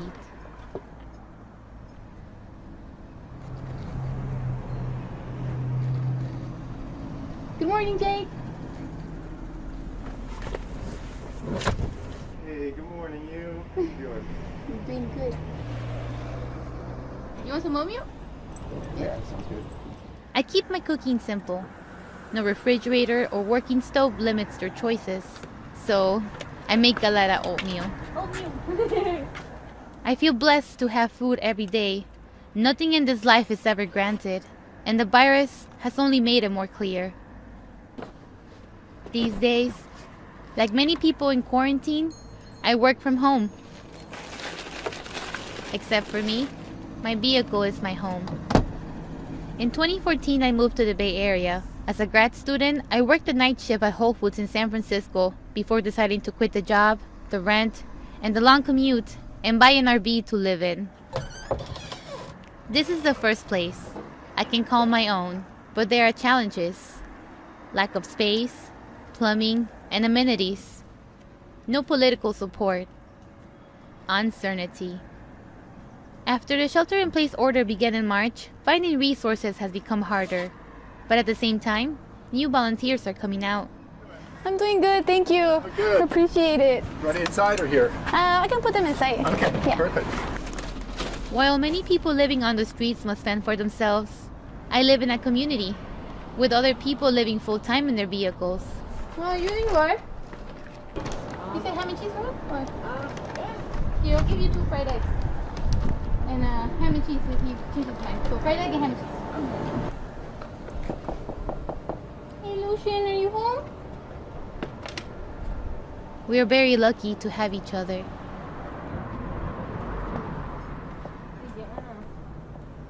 Working from home during quarantine Upload video. is a challenge. Wow. 32 hours? This is obviously not gonna work. I have to find some light. I once relied on libraries, coffee shops, and grocery store lunches as my office space to work, but the pandemic has closed all public seating. There's nowhere to go. So I am connected. So from 32 hours, it went down to 22 minutes. I can work with that. It's dinner time, and tonight, I'm making pizza. It's time to go look for some power. In my RV, I can charge the basics, but I don't have enough power for kitchen appliances. It looks good.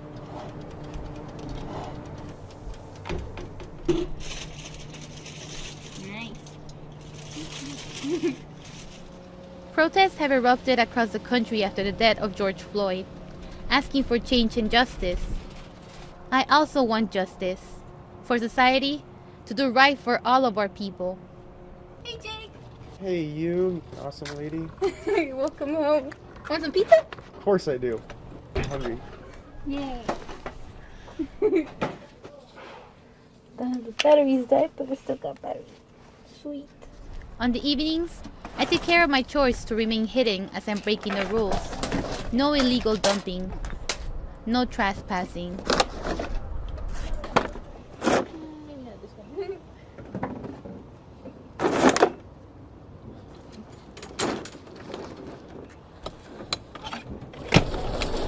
But to stay clean, to stay alive, breaking those rules is inevitable.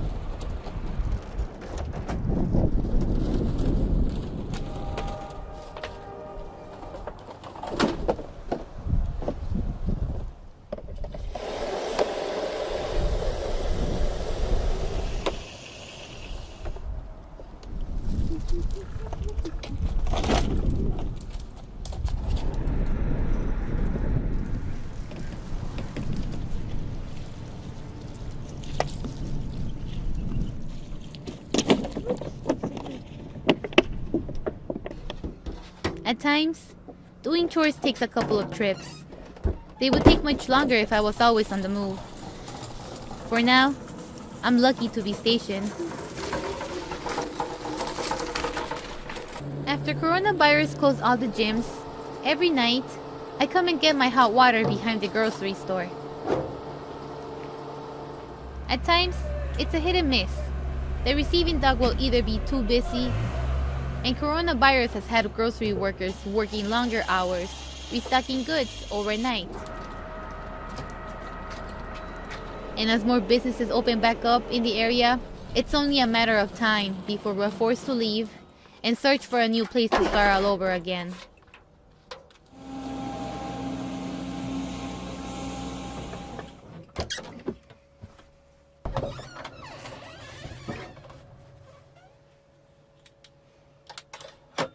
That's our way of life. Finding other ways around it. Finding ways to stay connected and together. And every day, I can fall asleep in peace. It's a gift.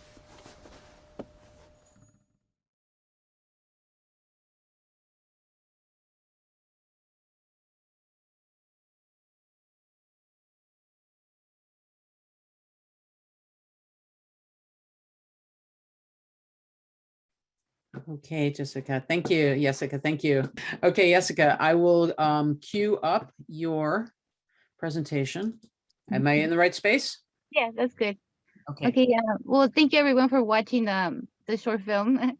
So basically, I started documenting just how vehicle residents have been living in the Bay Area. So I covered this for the San Francisco Public Press, and I also covered vehicle residents, not just in my community, but also in San Francisco, because this is an issue that is affecting everybody, every city in this area, especially here in California.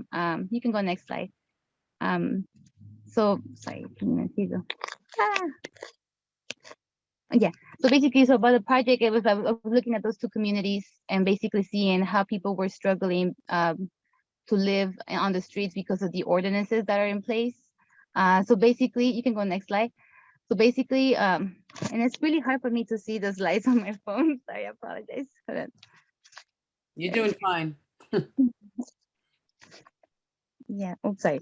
Okay, I can even see the slides. I just see the slide. You can go to the next one. Okay, there you go. That's better. Okay, so basically in San Francisco, some of the things that the people have been doing is that they're banning the neighborhoods where people can park, right? And that is something that is also happening in Berkeley, which they just started doing just like 2 weeks ago. They're starting with the Gilman district. So this is something that people are doing to basically limit the visibility of people that are living on house on their cities. You can go next slide. Yeah, and some of the things that happens is that these ordinances criminalize people instead of actually helping them to find the resources that they need to, like, you know, to make their lives better. You can go next slide. So some of the things that people have in place is like all these different challenges to be able just to stay and park on the street.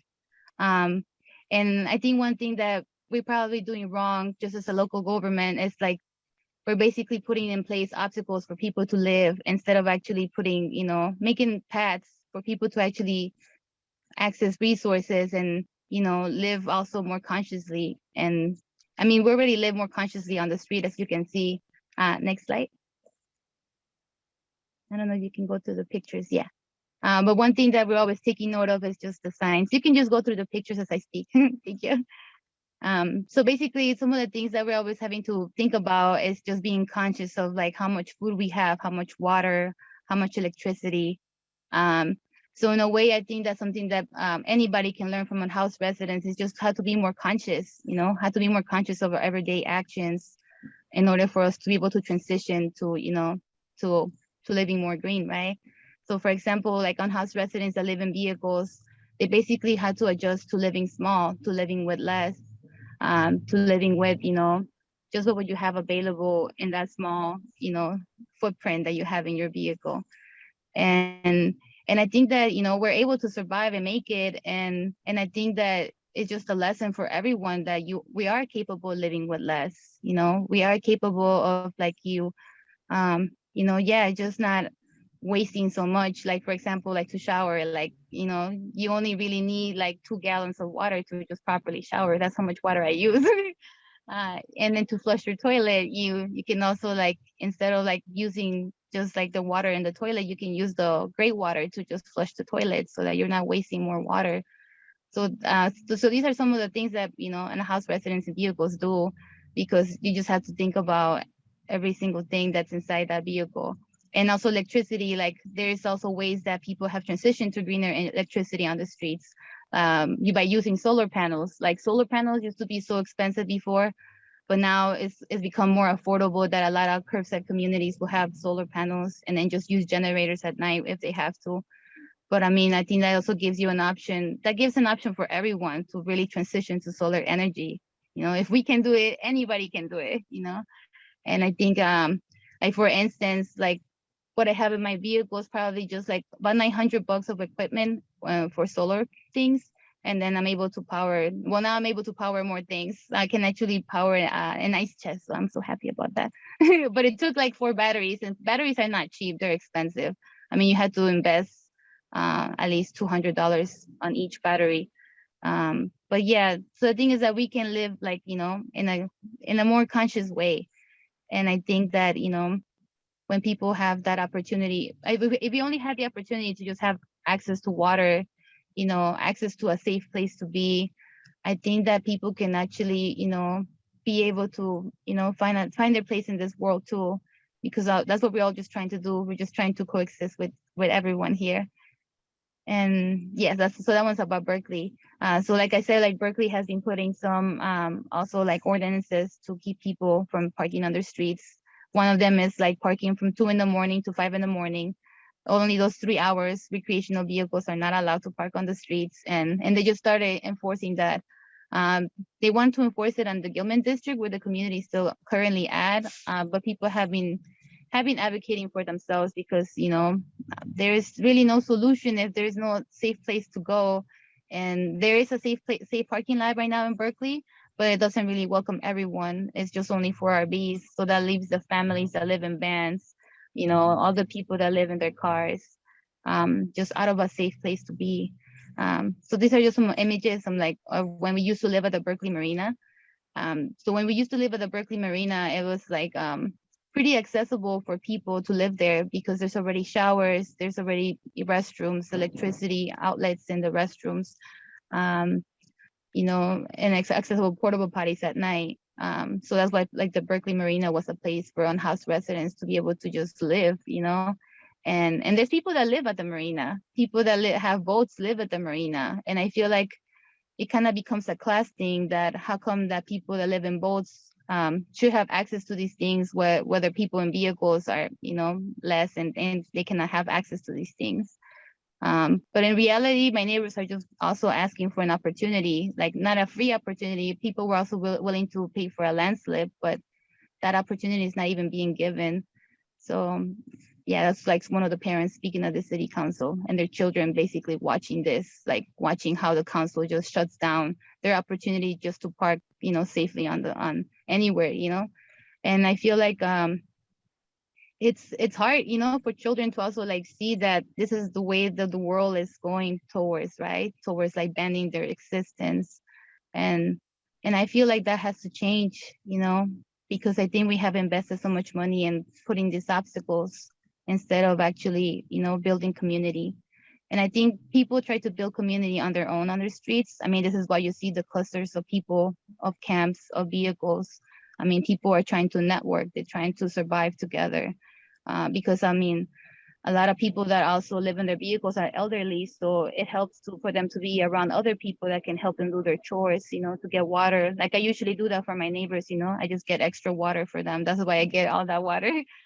And I'm usually having to make like 2 trips a week, to get all that water just to make sure that we can have, enough for the week. But yeah, and I feel like, this is the children that were also part of the community. And it's hard for families to also be out here because, I mean, you're not just, just doing chores to take care of one person on the street is like pretty time consuming. So imagine having to take care of every single member of your family while on the street. So your chores just multiply, right? And it's hard and it's tough. So I think that's why it's necessary just to assign places where to park. And after people were evicted from the Berkeley Marina, we ended up on the streets on this neighborhood.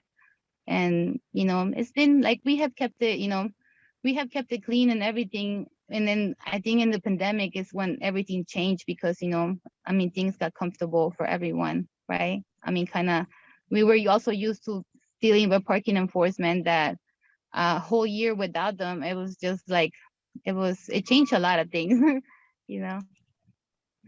I mean, there should be, you know, it's not I'm saying that there shouldn't be parking enforcement, but I feel like, you know, when you're targeting vehicle homes, that's specifically hard for them to keep moving along.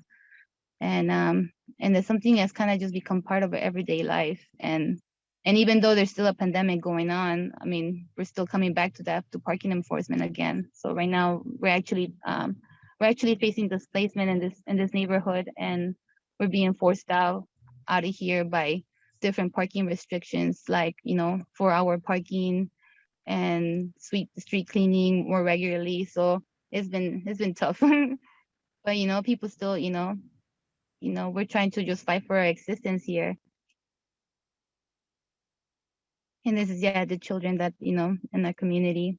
And I feel like one thing that people often don't see is families. Like, for example, Berkeley says that they have 0 unhoused families in their point in time counts. And when I look at those numbers, I think about, well, what about my neighbors? You know, what about the families that live around me? It's like, how come they're never counted?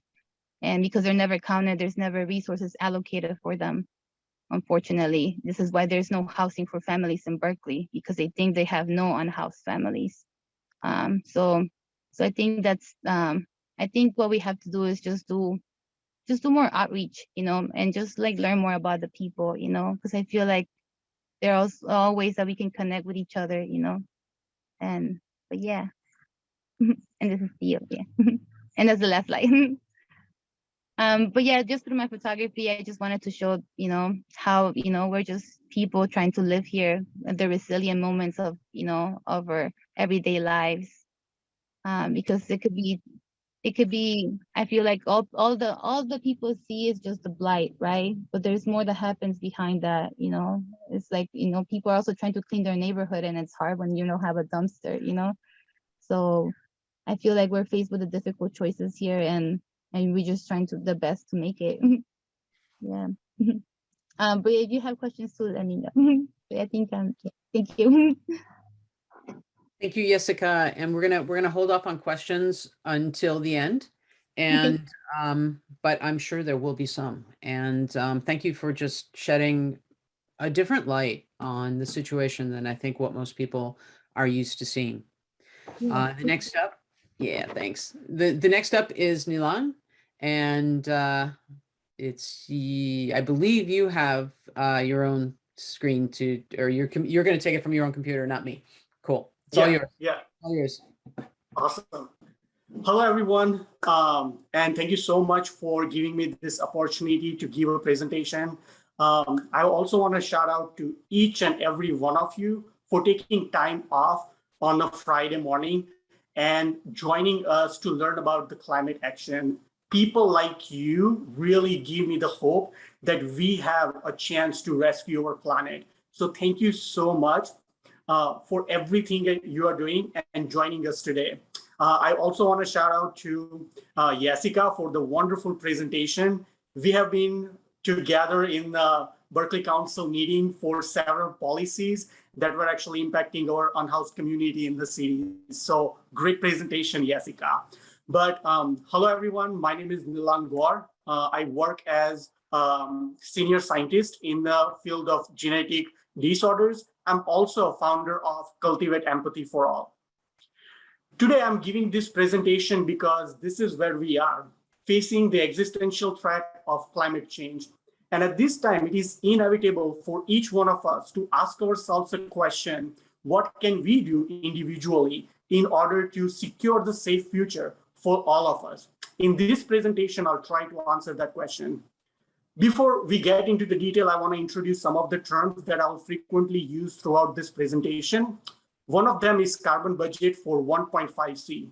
It is maximum amount of carbon dioxide that can be released in atmosphere for 1.5 C warming. Gigaton CO2 is a unit of CO2 measurement. Gigaton CO2 equivalent is a unit of GHG measurement. GHG inventory is a quantified list of GHG emission sources. As many of you know, now we have only 400 gigaton worth of carbon budget left for 1.5 C goal, meaning that we have only 6 to 11 years before 1.5 C warming is exceeded. This is the reason why recent UN reports recommend us to cut 45% of methane and 45% of carbon emissions by 2030. This is a very narrow path that we have to follow in order to limit our global surface temperature within 1.5 C. Let's first of all start talking about the methane. Both globally and in US, livestock enteric fermentation is the largest source of methane emissions. According to EPA, livestock enteric fermentation and manure management both combined accounts for 94% of US agriculture methane emissions. If I talk about California, then dairy and meat production account for 55% of the state's total methane emissions. But it's not only the methane that is the problem with animal agriculture. According to UN FAO, animal agriculture accounts for 14.5 to 18% of total anthropogenic greenhouse gas emission. This is larger than the direct fuel emissions from the entire transportation sector. Now the question is, if animal agriculture has such a huge impact on our environment, why our city's greenhouse gas inventory doesn't mention it? For an example, over here, we have a GHG inventory for city of Berkeley. And as you can see, that there's no description of food emissions. This is because most US cities look at production-based GHG inventory.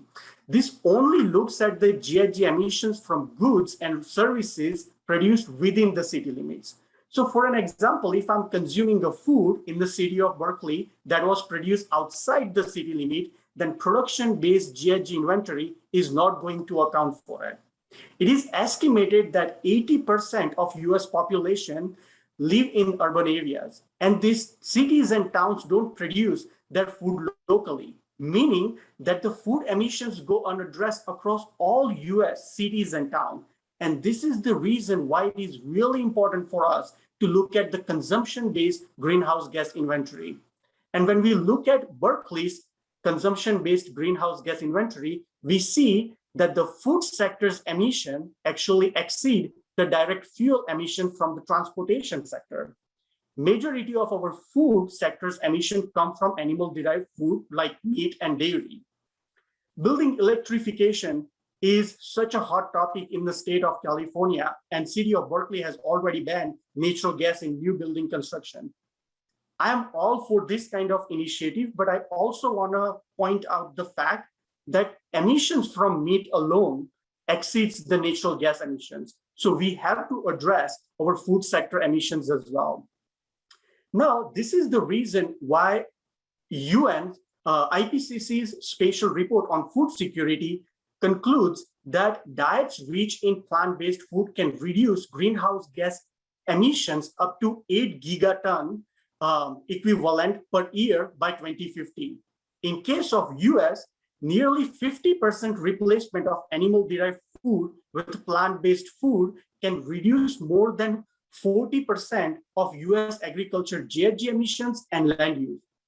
Reduction in this land use is really critical because half of Earth's habitable land is currently being used for agriculture, and 77% of this agricultural land is being used to produce meat and dairy to provide only 18% of global calorie supply and 37% of protein supply. So as a result, when we shift towards plant-based food system, it can help us fight the global hunger. It can help us close the food insecurity gap for our growing population. But most importantly, it can also reduce our land use. And whatever land that is being now freed up can be restored into its native organic ecosystem. And when we restore our agricultural land, it removes carbon from the atmosphere.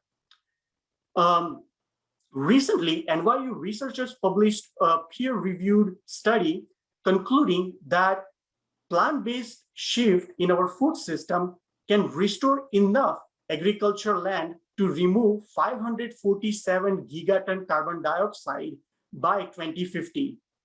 So this is per year 18 gigatons carbon removal from the atmosphere. And in combination with the GHG reduction that is achieved from cutting down on animal-derived food products, it totals 26 gigatons carbon dioxide equivalent, meaning 50% of annual GHG emissions can be reduced with plant-based food system. But now this animal-derived food system and the livestock industry is not only the concern for our global warming. For an example, as many of you know, that animal factory farms are predominantly located in low-income marginalized community all across the US.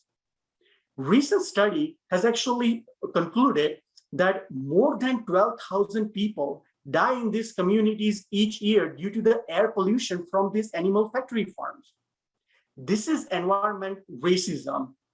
And that's why when we shift towards plant-based food system, it helps us establish socially and racially equitable communities across the nation. I do want to point out that that for me, this is a just transition in our food system that actually can help us fight the global hunger, close the gap of food security, help us achieve our climate goals, and also establish socially and racially equitable communities. This is just transition in our food system. In summary, I want to point out that we are living in a highly interconnected ecosystem where our well-being is interdependent on fellow human beings, animals, environment, and vegetation. And that's why when we abuse animals in the name of food, it deteriorates our environment with the direct consequences on the human society. And no matter how livestock industry tries to justify itself with the terminology like grass-fed beef, sustainable meat, or humane meat, the truth is that 7 billion human beings on the earth were never meant to consume 70 billion animals each year. The scale itself is not sustainable, and highest impacted people are always going to be the marginalized, the low income, not only in US, but across the globe. This is the reason why animal agriculture impacts various aspects of our environment and social well-being. And this is the reason why Cultivate Empathy for All mobilizes city residents to advocate for plant-based policies.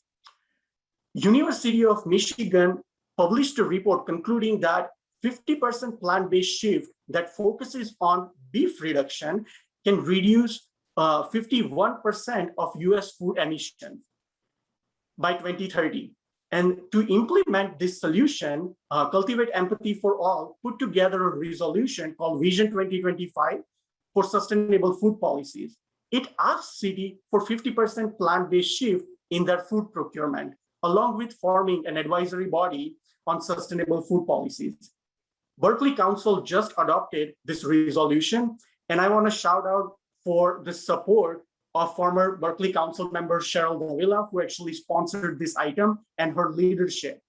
But now we are working with other cities to also introduce this item.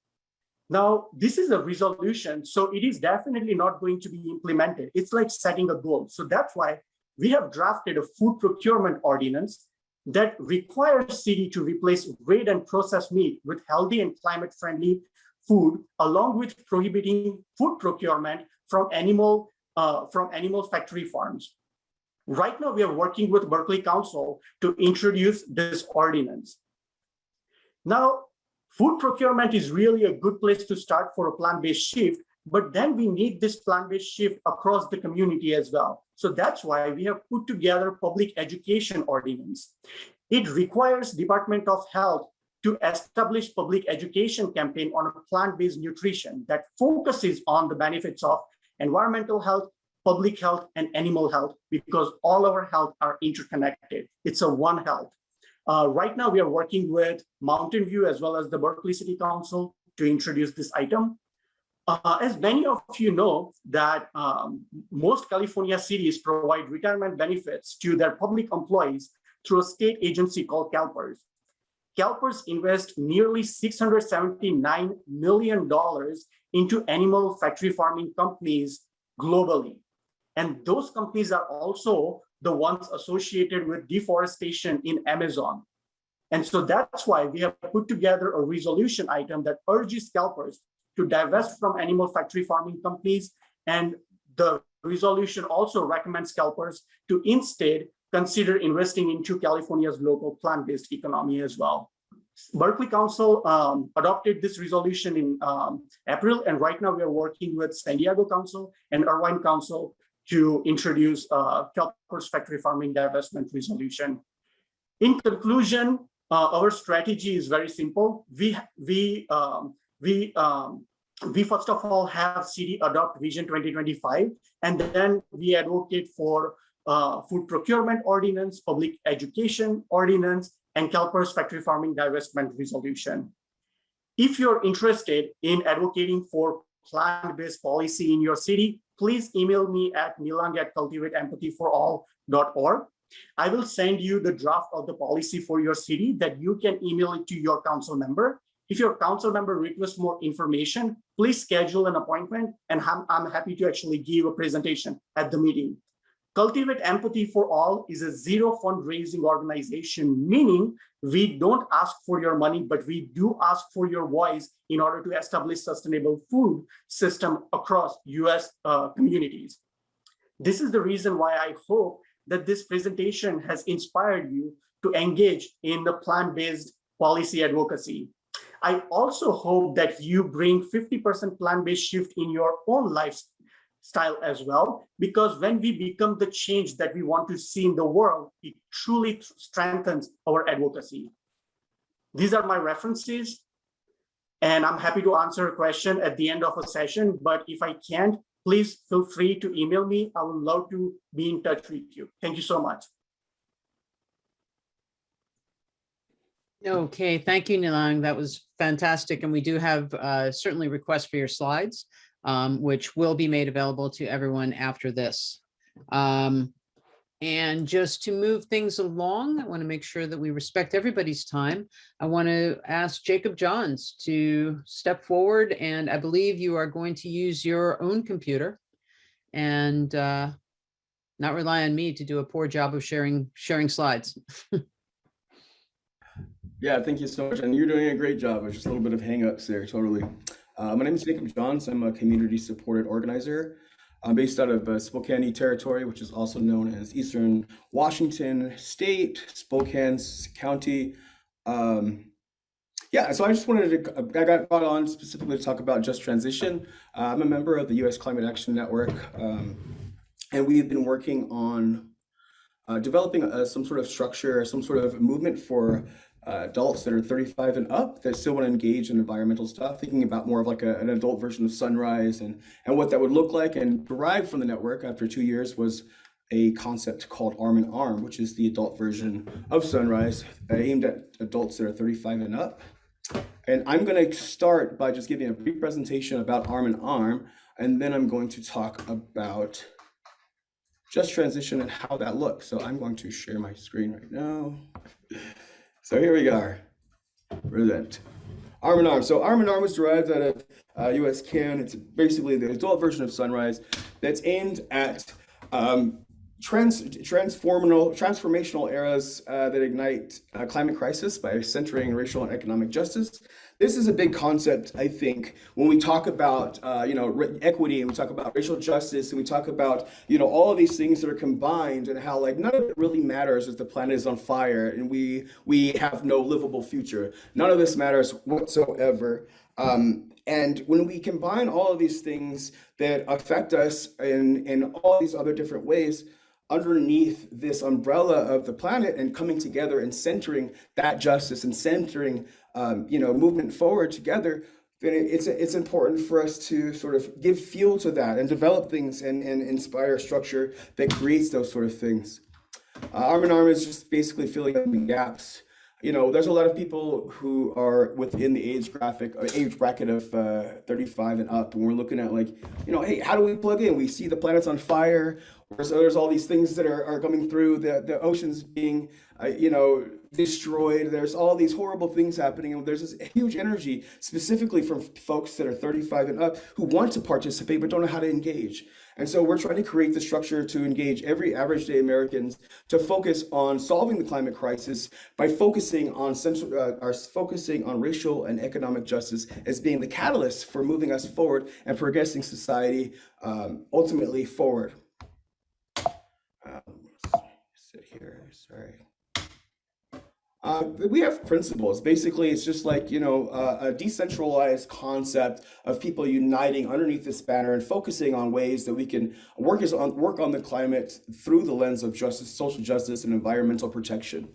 These are the principles that we adhere to. Basically, anybody can adhere to these principles, and as long as you adhere to the principles, you can act in the name of Arm in Arm. This is much like after, an Extinction Rebellion sort of thing, where anybody can act underneath the movement as long as they adhere to the principles and everything that we agree on as a community. The grand strategic objective is basically just us. Raising America, we're raising consciousness. We are going to mobilize people, get them to care about stuff, and it's built upon a momentum theory where you get 3.5% of the population to think one way or another, and it sways the entirety of society one way or another. And we are hoping to mobilize people in this fashion, which is 11% of Americans, which is 3.5 million Americans. We are hoping to get escalated here now in phase 3. We are prepping up for mass escalation to where we can mobilize 11 million people to stand in the streets and hold our government accountable and succeed to the demands of the climate crisis as it progresses. There is a term that we have come up with that is called disruptive humanitarianism. It's basically about us standing in the name of justice. And a lot of the laws and a lot of the things that are legal right now aren't always necessarily on the side of progression and on the side of humanity.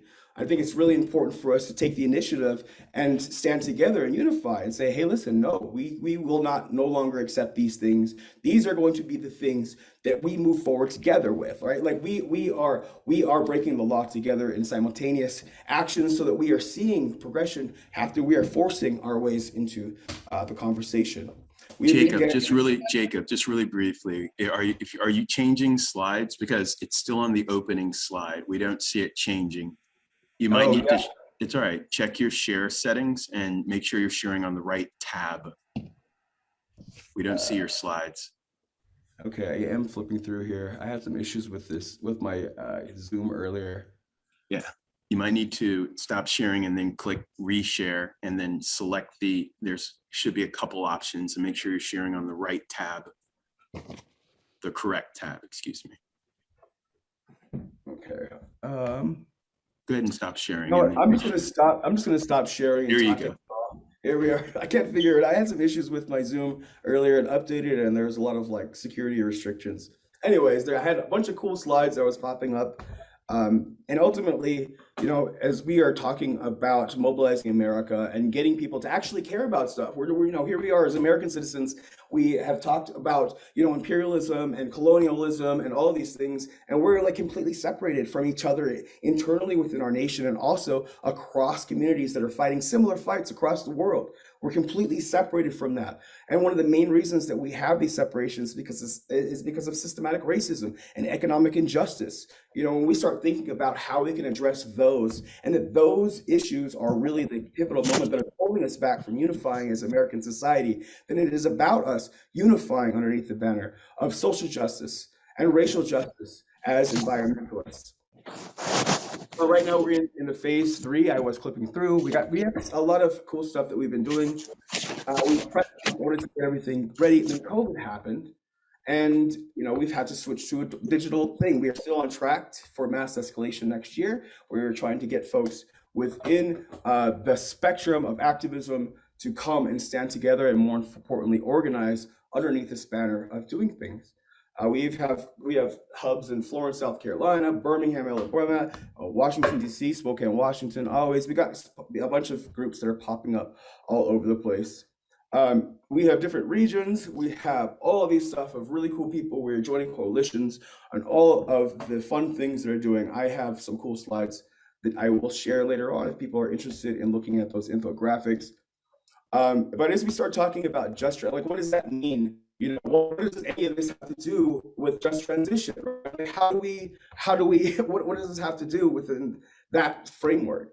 And when we think about, you know, just transition, and we think about opposition to people who are like considered liberal, or thinking about people who are considered progressive or environmentally conscious, when we think about it within those those lenses, you know, often we have to start thinking about you know, what ultimately ties us together. Like, what's opposition? Who are these people? They're human beings, right? Like, obviously they're human beings. They eat, they breathe, they have families, all these things.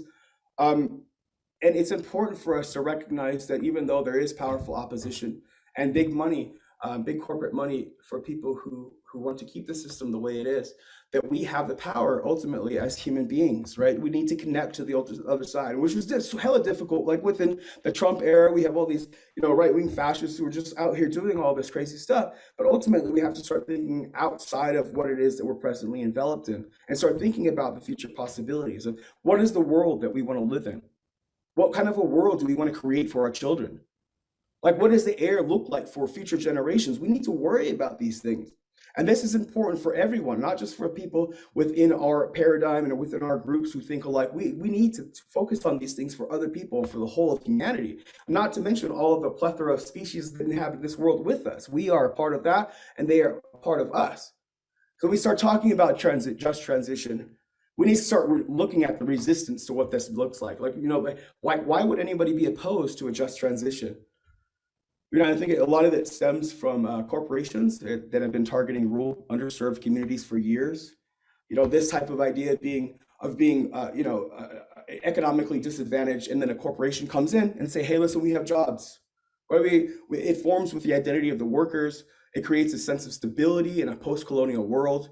And when we talk about just transitions, we need to break it down and understand what we're talking about, people's families, that we are talking about food on the table, and we're talking about their housing.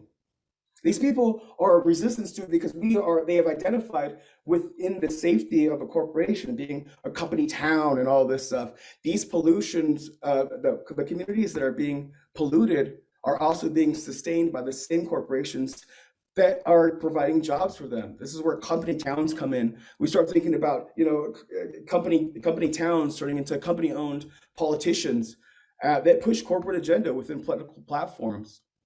When we talk about all these things, it's like, you know, it seems, oh, it's kind of far out, you know, it's kind of all this other stuff.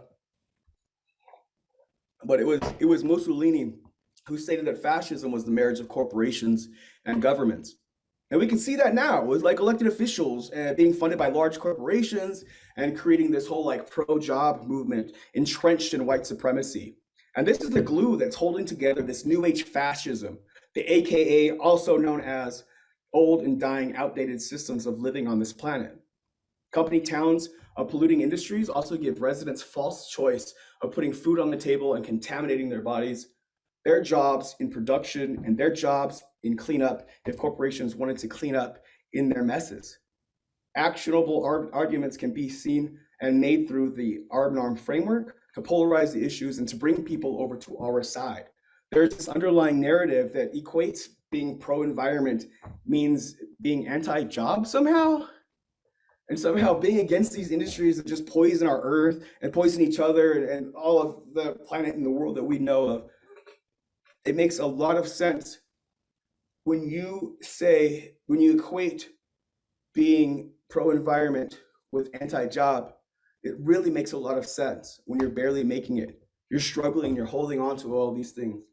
It's really easy to create that same very loop when you want to feed people into whole towns and cities and states and livelihoods, and whole economies are wrapped up in corporate production.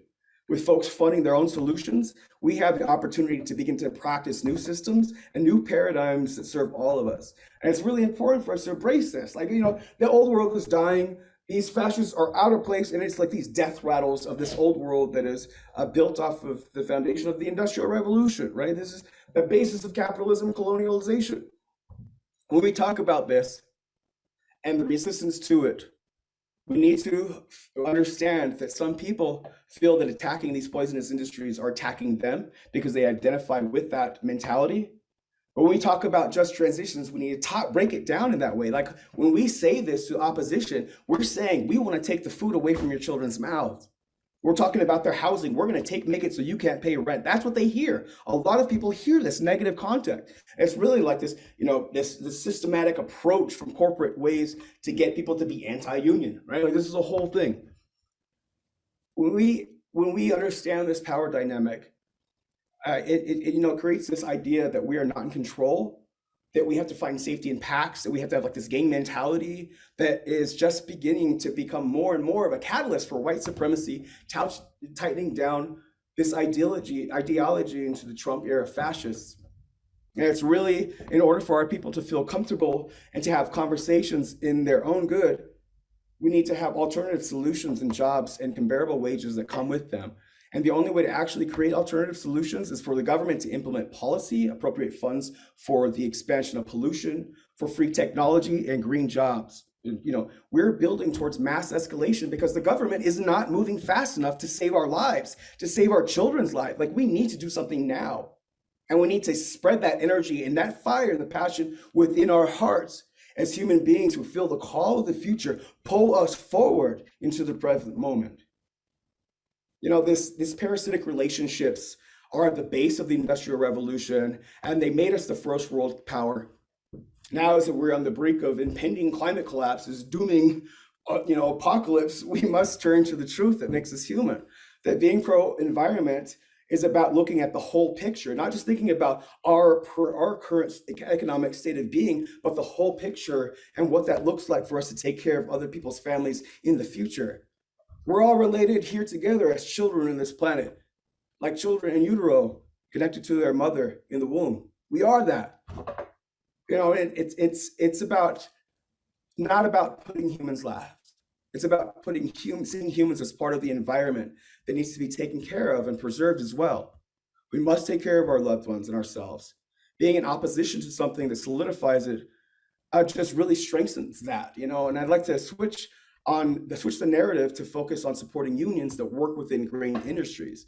Removing these false choices will allow for open conversation and release dialogue about just transition. And ultimately, we want to keep fossil fuels in the ground. We want to stop expansion. We want 100% renewable energy. But we understand that a lot of the people who have been affected by industries that pollute are at the front of all these horrible things, and that those folks should benefit first from the just transition. And I think it's important for us to understand that we need justice for extraction-dependent workers and communities and unionization, and that we need to talk about that within the paradigm of job creation, within the new world that we are creating. The old world is dying, and we are being rebirthed into the future that we want.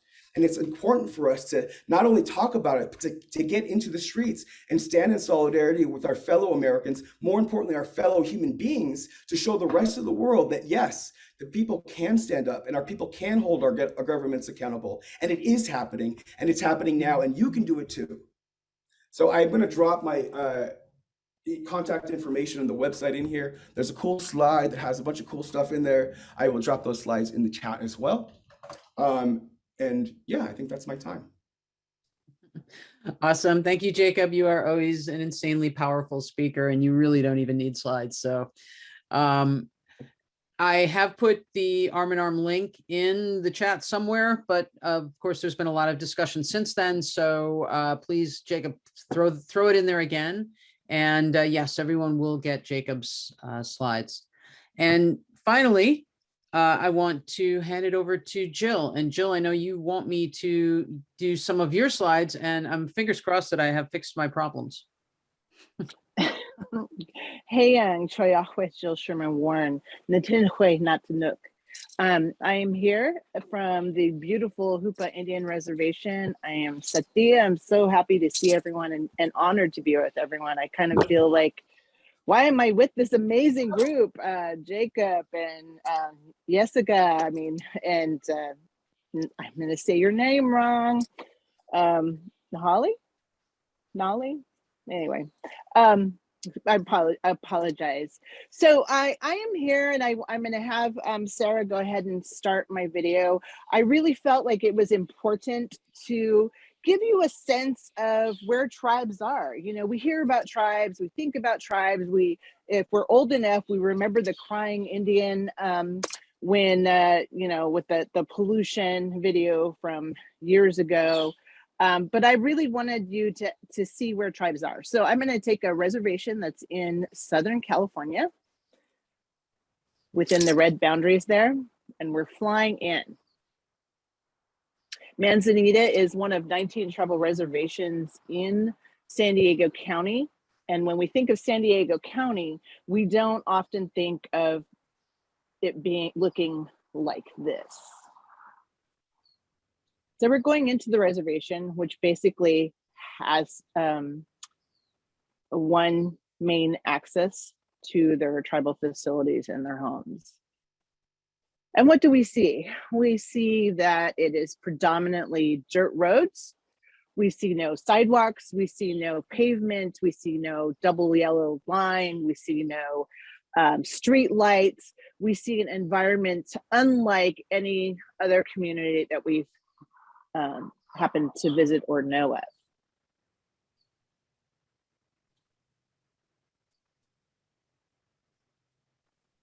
We don't see suburban housing. We are talking about single family dwelling.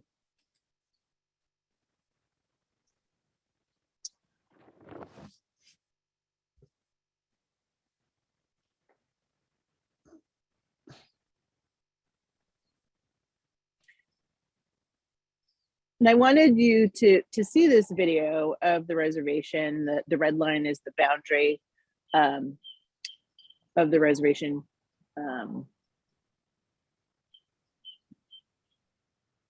So I just wanted to do this a flyover. I wanted you to see this so that you could understand that there is a lack of financial resources. There's a lack of expertise. There's the remote location fosters the inability to participate in typical just transition activities. Life at a distance.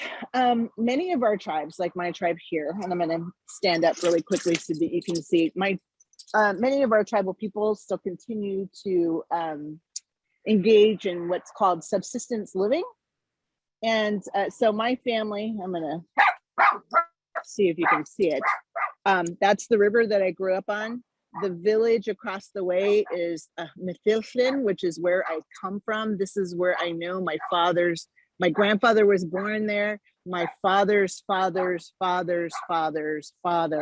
That's the village that I come from. But we have our net set, and as a tribe that is dependent upon fisheries, water resources are of course crucial to us. So when you live remotely like this, you are dealing especially with wildfires. During the wildfires, you cannot see across the river, and as you can see along my shoulder, you can still see the river from the water. We would not be able to do that. We have typically many tribes, tribal people who live and work on reservations must work elsewhere. So they have to commute to and from, typically an hour, 30 minutes to and from the most local area of employment. They also, education requires commuting because typically there isn't education. As you can see in the Manzanita flyover, there is no schools located on the reservation, and it's very remote, even though it's in San Diego County. Healthcare, there are no hospitals on any California Indian reservation. And in fact, few reservations actually have hospitals. That would be interesting if we had 562 hospitals on all the tribal reservations, but we don't. Groceries, entertainment. I grew up on the Hoopa Indian Reservation, hunting and fishing. And any kind of entertainment or grocery shopping always required an hour commute one way over 2 mountain passes, which sometimes were impassable due to weather conditions, snow, hail, frost, you name it. That still exists to this day. Because of the wildland interface within many of our communities, they also face cutoffs from electrical, SDG&E and PG&E, all of the electrical service providers will cut off electricity to those living in the remote areas due to, preventing wildfires, the possibility of wildfires from electrical lines. So when we think about just transition and we think about tribes, Dan, and I don't mean this in a negative way, he mentioned Cal EnviroScreen, and I tried to use Cal EnviroScreen, and the problem is it doesn't go down deep enough to tribal lands. And so, for example, communities in San Diego County, even though they're really remote, and we saw what Manzanillo looked like, there's nothing there. There are dirt roads. It is still kind of incorporated into the San Diego environment. So it looks like they're doing well, that they are living life on the large, that they have a higher median income, when we know, in fact, that that's not true. And part of this is people don't know how to engage tribes. People don't I have to say, I've served as a elected tribal official of my tribe, and I have worked in tribal programs my entire career. It's where my heart is. And people don't make the effort to engage tribes. So we are always the oh yeah tribe. Oh yeah, in the sense that anytime there is a demographic, and you have to excuse me, I get very upset. You see Blacks, you see Hispanics, you see Asians, and then you see other, which is us, which is the Native people. And there is no deference given to our tribal communities. And I don't know if it's simply because we all know that the California or education systems in general in the United States do not talk about our tribal population, and most people just simply don't know. So we are left off any kind of real demographic scheme when we need to be included. There's 109 tribes, federally recognized tribes within the state of California, and we should be doing more to see what the needs of our tribes are, to work with them, but it also requires true engagement. And I don't mean just a Dear Tribal Leader letter. I mean truly picking up the phone and calling until you find the person who's going to talk to you. You find the person who's willing to engage. People like to say, oh, well, I called and left a message. And I had emailed somebody today and I said, I don't trust voicemails because I don't even know if that it went to the right person. So true engagement means, sometimes it means knocking on the door, which unfortunately COVID has caused issues like that. But I call, I am not above finding somebody's mother and calling the mom to say, hey, I need your son's cell phone number because I need to talk to them.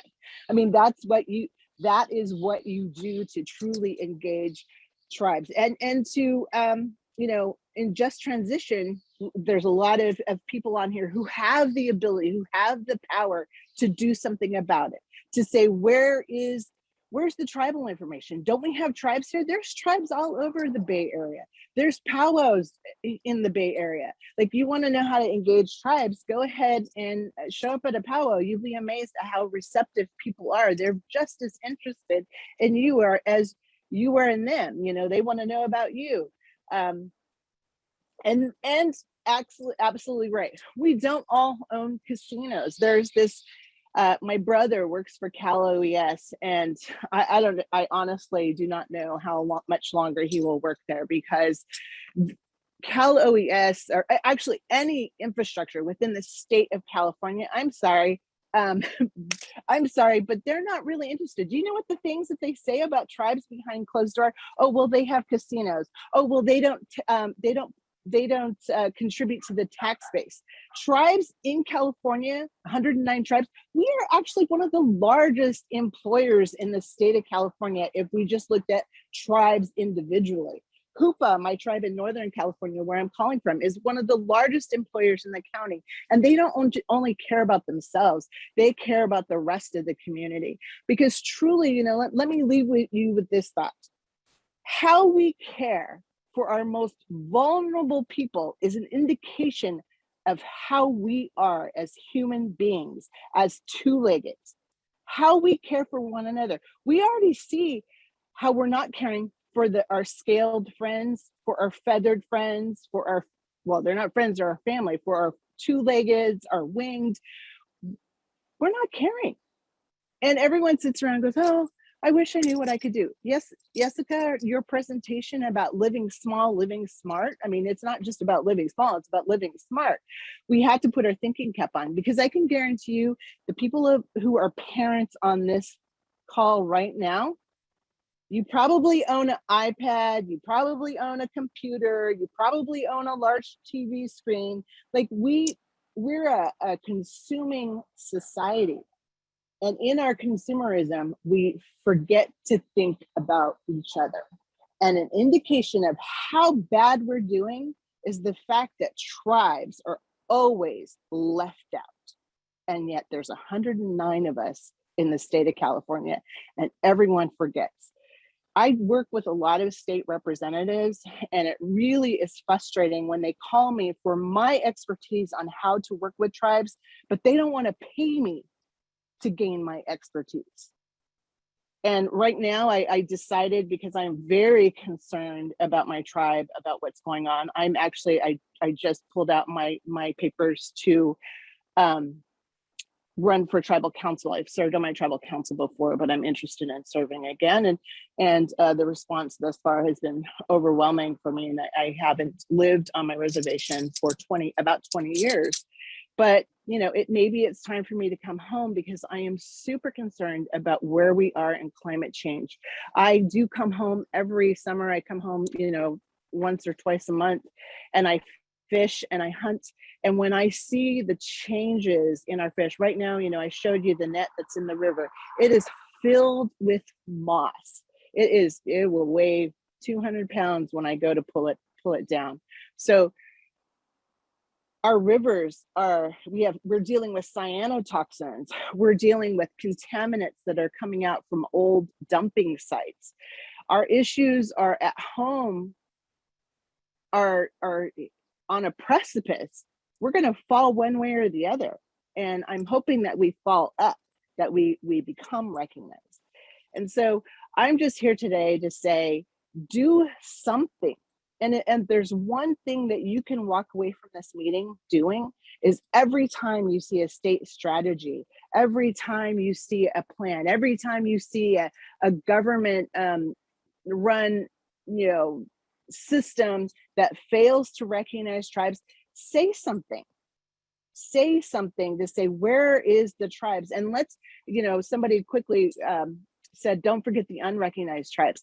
The state has about 40 unrecognized tribes within the state of California. It is not their fault that they're not recognized. It was a systematic, purposeful way of annihilating people and denying their existence, and we continue to do it today. And I am sorry to say that tribes are just as guilty of holding back the recognition of our fellow tribes. And we need to all come together and support those efforts. So in the Bay Area, there are several federally unrecognized tribes. Find out who they are and see how you can support them. You might have the knowledge or expertise. Maybe you know how to do Excel. Maybe you're a whiz at Excel. Maybe you're a whiz at PowerPoint. There is something you can do. So either do something, donate, and speak up. That's all I have to say. And that was nothing, Jill. Thank you so much. That was awesome. And really, thank you so much with sharing your beautiful reservation with us. And I'm so looking forward to joining you up there in November. Well, I'm glad that Jacob is including the over 35. Maybe there should be the over 55 group. I don't know. There is room for all of us in this struggle. So I am going to thank all of you. Thank you, Jessica, Nilang, Jacob, and Jill for this second panel. I thought it was awesome. And Amos, I see you are unmuted, and I think you're going to introduce the remainder of our session. Thank you, Yes, everyone. and thank you, Sarah, for pulling this panel together, and thank you, everyone, for sharing. We are moving to the end of our summit here today of just transition and Green New Deal, and we'll have closing remarks from our chairperson, Cheryl Davila. I really have to appreciate my son Armando, who actually got me into understanding the climate emergency that we're in. And he did an amazing job facilitating.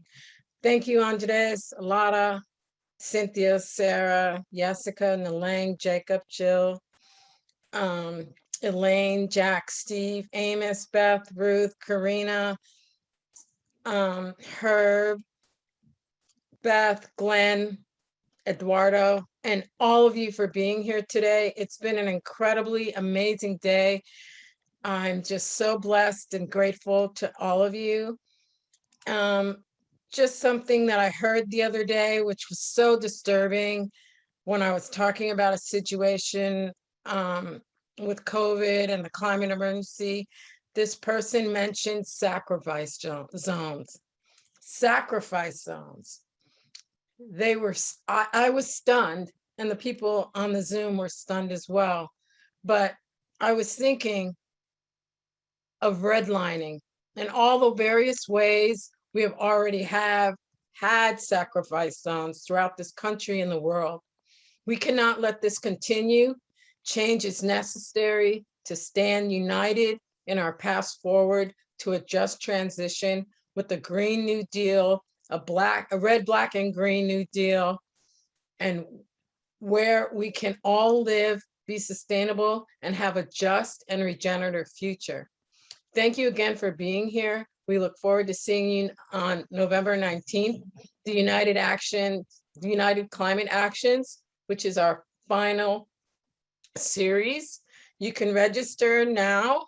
You can also donate. Although these events are free, we do have some expenses. Any amount will be greatly appreciated. And just a reminder that next Wednesday, October 20th, is our Climate Emergency Mobilization Task Force General Meeting that starts at 5:30. And we'll have a presentation by Ian Cordova Morales, who is a homeless outreach worker for the Homeless Action Center, which is an Alameda County organization. He's also the president and lead advocate for the Where Do We Go Berkeley. I don't know if you remember that campaign that was, there were pictures all over a few years ago. And his professional focus is on social justice that directly affect people experiencing poverty, such as harm reduction, police brutality, and anti-homelessness policy. So thank you again for being here. And someone put in the chat before, protect, repair, invest, and transform. And I'll add, show love for humanity. Thank you, and have a blessed day. And we're right on time, amazingly enough.